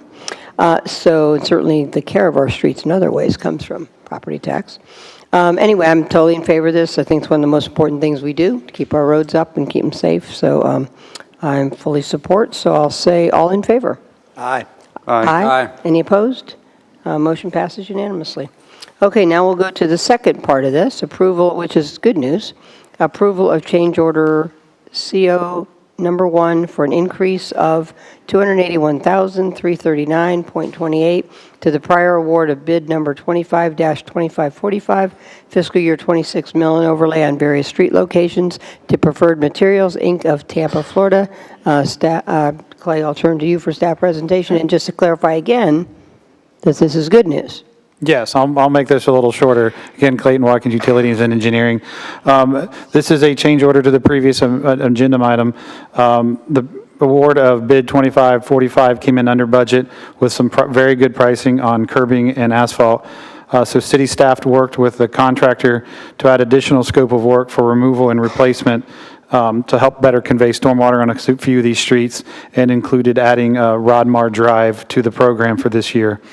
So therefore, staff hereby recommends commission approval of and authorization to the city manager to execute change order number 1 in the amount of $281,339.28, including 32 additional days of contract time to the previous awarded 2545 to Preferred Materials, Inc. of Tampa, Florida, resulting in a total adjustment contract of $1,529,649.58. I really wanted to put that 2 in there. I don't know why. So here to answer any questions. Okay, so questions for Clay, Commissioner Gao. You know, I should have asked on the last one, but here's an opportunity. Just, Clay, how are the streets chosen?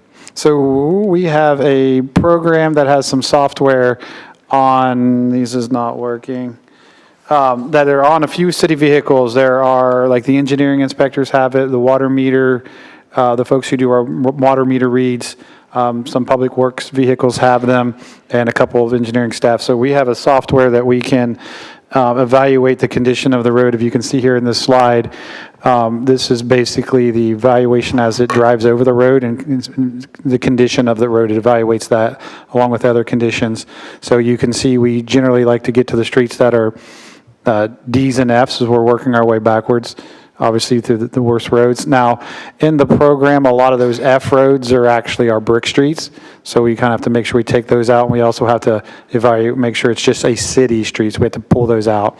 So we evaluate, and it's basically we have a GIS view of all of these maps that we can see each of these roadways, and then we just find the worst roads and work our way through it.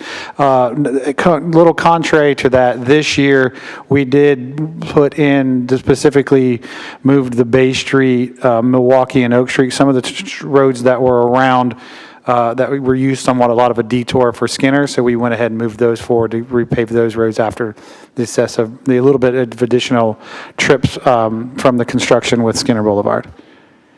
Okay, but, so is Bay Street part of the previous? Because I didn't see it there. Is it part of the, hey, since we got money left over, let's do? No, we added Rodmar and some more curbing around Cardinal and St. Anne. Right, so Bay Street was part of the previous? The previous, yes. Yeah, this is just this was the slides for all of this to show the conditions of all the roads that are on the list. So you can kind of, just to give you an example of what we look at and how you can see the changes. And then here is basically the overall condition of the pavement for all of our roads in the city. Now, with that being said, this does not do a very good job of pulling out the brick streets, so even that 7.2% of our roads miles is an F. Some of those are our brick streets, and they'll never ride better than a D just because of brick. So. And at what letter do you decide that it's time to repair? We're looking at, well, so a lot of it will also depend on, you may have a D or an F that milling and overlay won't fix either. So then what we have to look at, does that become a capital plan to do something more to the road? Right. Yes. So the idea is to, before it gets to that level. You were, based on the condition, yes. Right. Sometimes, depending on conditions of the base material will change that scenario over. Okay. And because the reason we're talking about this is because the previous item, we had money left over. Correct. And so we had a choice to make. We can save that money, or we can add more roads, in which we did. We added Rodmar. And walk me through that process. Why was it decided that to slip in one extra street as opposed to just saving the money for a rainy day?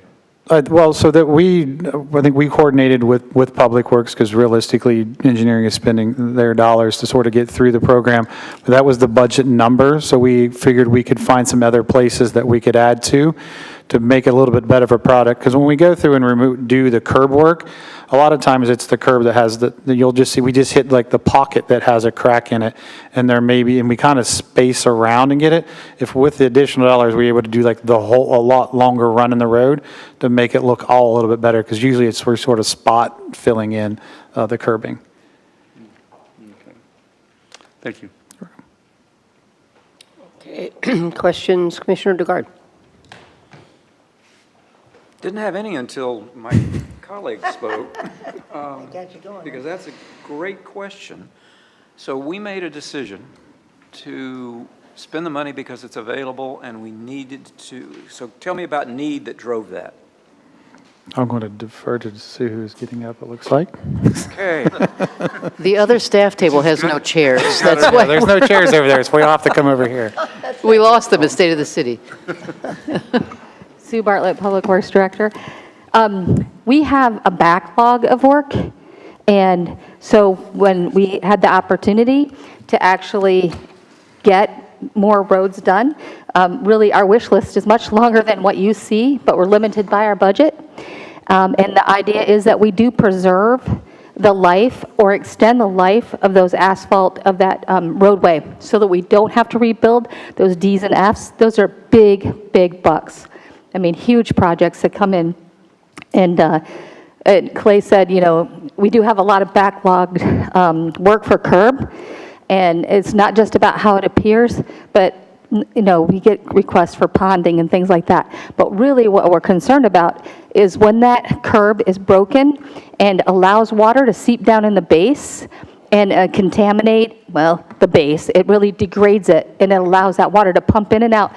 And that's what, deteriorates your road. So if we can get more done, we would really love to raise the budget there, but we can't. There's only a limited amount of funding. So when we had the opportunity put before you that we would like to preserve as many as possible while we have that opportunity at a lower cost. Thank you. That's all my questions. Okay, I do not have any additional questions, so I will open it up for public input. Anyone in the audience wish to come forward and speak on this issue? Seeing no one, I will close public input and I will ask for a motion. So moved. Second. Okay, so final comments, starting with Commissioner DeGard. Thank you, Mayor. As the mayor said just a moment ago, this is one of our basic responsibilities, is to provide for roadways in this community. And that's not as simple as you might think. It's a complex process, as you can plainly see by looking at priorities when it comes to repair. I think that this is a great opportunity, and you've taken full advantage of it. I'm in full support. Okay, and seconder of the motion was Commissioner Gao. Thank you, Mayor. Yes, all my colleagues have said, right, this is one of the things that we do. And the mayor has repeatedly talked about the importance of maintaining our assets.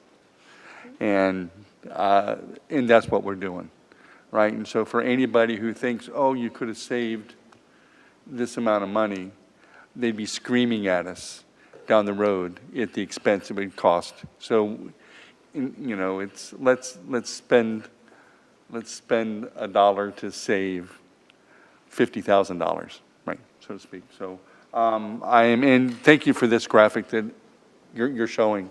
And it really does show the residents that we just don't drive around and go, oh, this looks bad, let's repair it. That there actually is a process, and we actually think about it and analyze. And so, and we have software, and so thank you for what you do. Thank you. Thank you, Mayor. Okay, and Commissioner Sandberg, final comments. Fully supportive, money well spent. Oh, brief and brilliant. There you go. I like it. Yeah, I'm fully supportive of this for the same reasons I had stated. If anything, I wish we had more money for roads and sidewalks, and I think in the next level of penny, that may end up to be one of our priorities if we're lucky enough to make the case to our constituents about that. So yes, money well spent. So I voice vote. All in favor? Aye. Aye. Any opposed? Motion passed unanimously. Okay, this next one, I have to say, I'm a little confused. Start item to put the item on, only to postpone it. Like, is this something we need to be doing at all? I don't know why the residents talk about us. Yes, ma'am. In the last meeting, you all voted to put the item on the March 19th agenda. Therefore, it had to be on. It didn't make it in time to get the generated agenda. Therefore, it has to be added as a start item. And after that all happened, it was requested to be postponed. Okay. Who let us do that? So. Do we have to do this? Yes, I can elaborate. I mean, all I want to know is this necessary? Is this a necessary waste of our time? But Yes, is yes, it? Okay. it is a necessary waste of your time because these consultants or these loan administration services gave us an extra 30 days from when we put out the RFP. And so the 30 days is probably beginning of April. So yeah, we do have to, the agreements aren't in place. We thought that they were, but they're not exactly where we want them. And so I had very ambitiously put it on for March 19th, trying to make sure we made it within that 30 days. And apparently we need to postpone it again. But then then you put it on. Yes. Therefore, we don't have to do a start item and put it on. So it was not on the 19th. Even Jen Cohen and then is you all put looking it like, on. what? All right, okay, bottom line, is to save time, we're just going to do it because it's.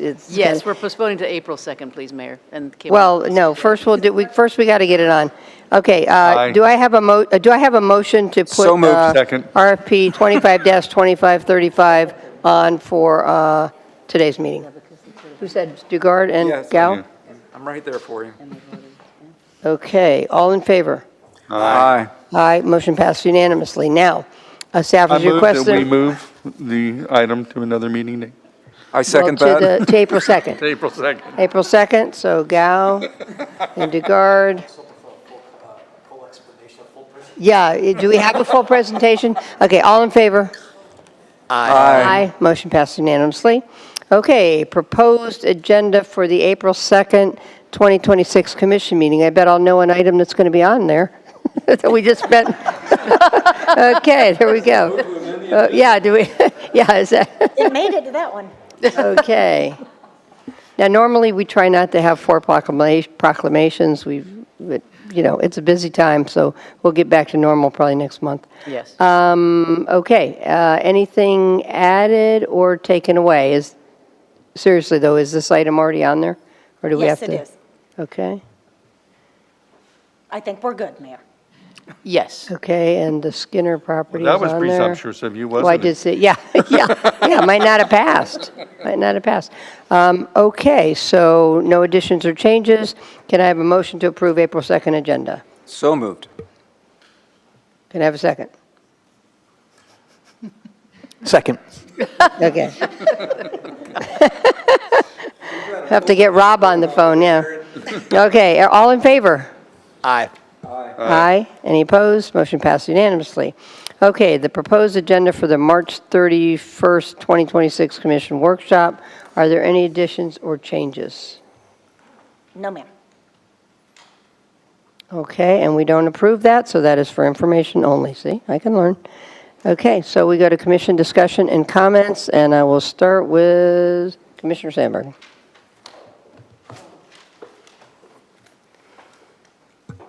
Well, the other thing I want to say is, now that spring training is wrapping up, I didn't quite have perfect attendance, but I tried. Each game I attended, I made it a point to sit down and speak with visitors, people visiting Dunedin. I really tried to focus on our Canadian visitors, and it's easy to sell Dunedin. The weather's beautiful, the sun's out, and they're having a good time. I think it's been very successful. Downtown, after the games, it's fun to point where to go, what to do, and welcome them. We had some nice promotion in Canada by someone named Craig Borden. Mr. Borden interviewed, he has a podcast, he's a Jays podcaster, and spent a couple hours with the mayor and I when we were in Toronto. And I actually went to breakfast with him and his entire family today. And he gave me the chance to promote Dunedin. He said, it's all yours, promote this city. That's all we can do is just keep, I focused on the visitors and the fans that are here and didn't worry about those that said they're not coming. So very successful season, and that's all I have, Mayor. Okay, that's great. Okay, comments, Commissioner Gao. No comments, Mayor. Okay, Commissioner Dugard, comments. Thank you, Mayor. I have about 20 minutes worth of comments. No, Yeah, just kidding. I deserve that. I'm going to speak to something because I know it is of interest to the majority of people that live in Dunedin. And that is about safety on our trails and sidewalks, and a recent piece of legislation that actually made it through in the state. Senate Bill 382 was passed unanimously, which creates new restrictions on e-bikes. And if it's signed by the governor, it'll make a big difference to our community. However, enforcement will be difficult on this one. I look at our good officers in the room. It is going to be hard because it's going to be a judgment call on whether somebody was traveling over 10 miles an hour within 50 feet of a pedestrian. That's what we're going to have to deal with. And I look forward to the opportunity of discussing how that is going to be enforced. Because we know that many people don't use our trail anymore because it feels unsafe to them. And we want to return that sense of safety on the trail. And with that, I will leave it back to you. Thank you, Mayor. Okay, well, a couple things. Certainly had a fun non-St. Patrick's Day on March 14th, because that was the big street party for St. Patrick's Day, and I'll continue to bother Jason, although he does a great job about putting it back on March 17th. A lot of activity was going on March 17th as well. But a lot of people enjoyed the festivities, and so I wanted to make note of that. I did want to say, gentlemen, that I was in Safety Harbor yesterday, and I was at a pizza place, and both bathrooms were unisex. I thought you'd want to know that. I'm continuing. I almost sent a picture, so you got it. Anyway, we're getting there. And if I hear anybody not in favor of unisex, it's always a woman. So, well, there you go. So, okay, get that one off my list. I would say... There was a Facebook post the other day that said we should forget gender and just poop or pee. Okay, that's next level. It's yeah, we just degraded the conversation big time. On the Toronto Blue Jays, again, congratulations on a great spring training. Let's see, who did I say? Springer had a grand slam today grand slam. Your guy, Varsho. Dalton Varsho. Yeah, Varsho had hit a solo, and then I know I'm not going to say this right. Jimenez. Yeah, Jimenez. Yeah, he had. Yeah, but anyway, it was 11-0. They won. It was awesome. They beat the Yankees. And that's never a bad thing when they beat the Yankees. So, sorry anybody out there. Well, I'm not really sorry if you're a Yankee fan, but. Sorry, not sorry. Anyway, but just a reminder that, again, our 2025 impact analysis of the Toronto Blue Jays on this region was $200 million for 2025 of economic impact for our businesses and 1,600 jobs. So it's not just fun, it's important it's a very important driver to our economy. And I did, Heather Drake, I wanted to say, hey, I'm glad you were up here all the time. Do you have any thoughts about how it was, or? I'm still learning. No, I'm getting the buttons. Okay. Heather is our new assistant city clerk, if you haven't already. She was introduced at another meeting, so she's up here in training, but you're going to do a great job. Thank you very much. I know you are. But just keep an eye on Commissioner Sandberg in the meantime. And my last thing, which is more of a question, overview of the legislative session. Now, I know they're not done, but it would be nice to have kind of to date, what's been signed, gone to the governor, that may or may not be signed by him, and then, and then potentially what's still potentially coming. When would that be possible?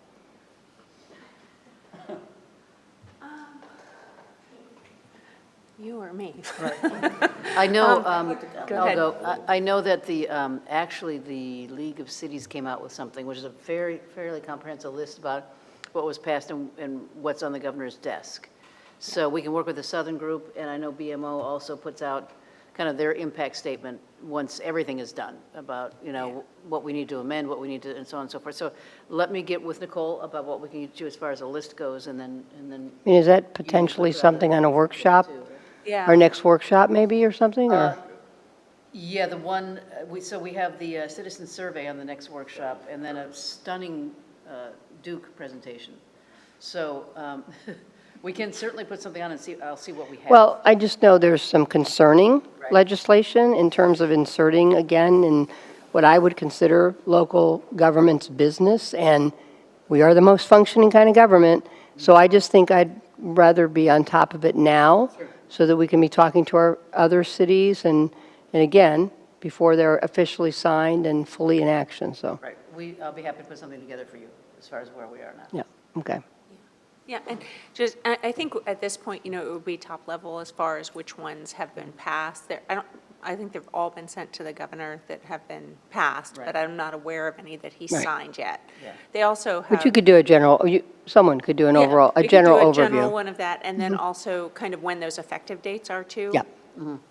So we'll go ahead and put that together. I generally do it's been in the last few years, a very lengthy memo because there are so many bills that Familiar. affect us. But that really drills down into every little thing that affects. And so this would be a higher level, and that would probably be done after the April session. It's fine. I want us to at least make sure our citizens are aware of some of the ones we think impacts us the most, good and bad. I mean, as one got brought up by Commissioner DeGard, probably very good. Some other ones that maybe not so much. So, okay. And finally, before I turn it over to the next item, if by some miracle Vice Mayor is still watching, we missed you up here. So, but I have a feeling I think he's sound asleep. I have no doubt about it, and as he should be. Okay, City Clerk, Commissioner DeGard, did you wanted to say something about that? I think I'll defer until we have that workshop. Okay, all right. City Clerk update. Mayor, I think you covered it with Heather. Thank you. Great. Okay, City Manager update. Nothing further. City Attorney update. Okay, this meeting is now adjourned at 9:05.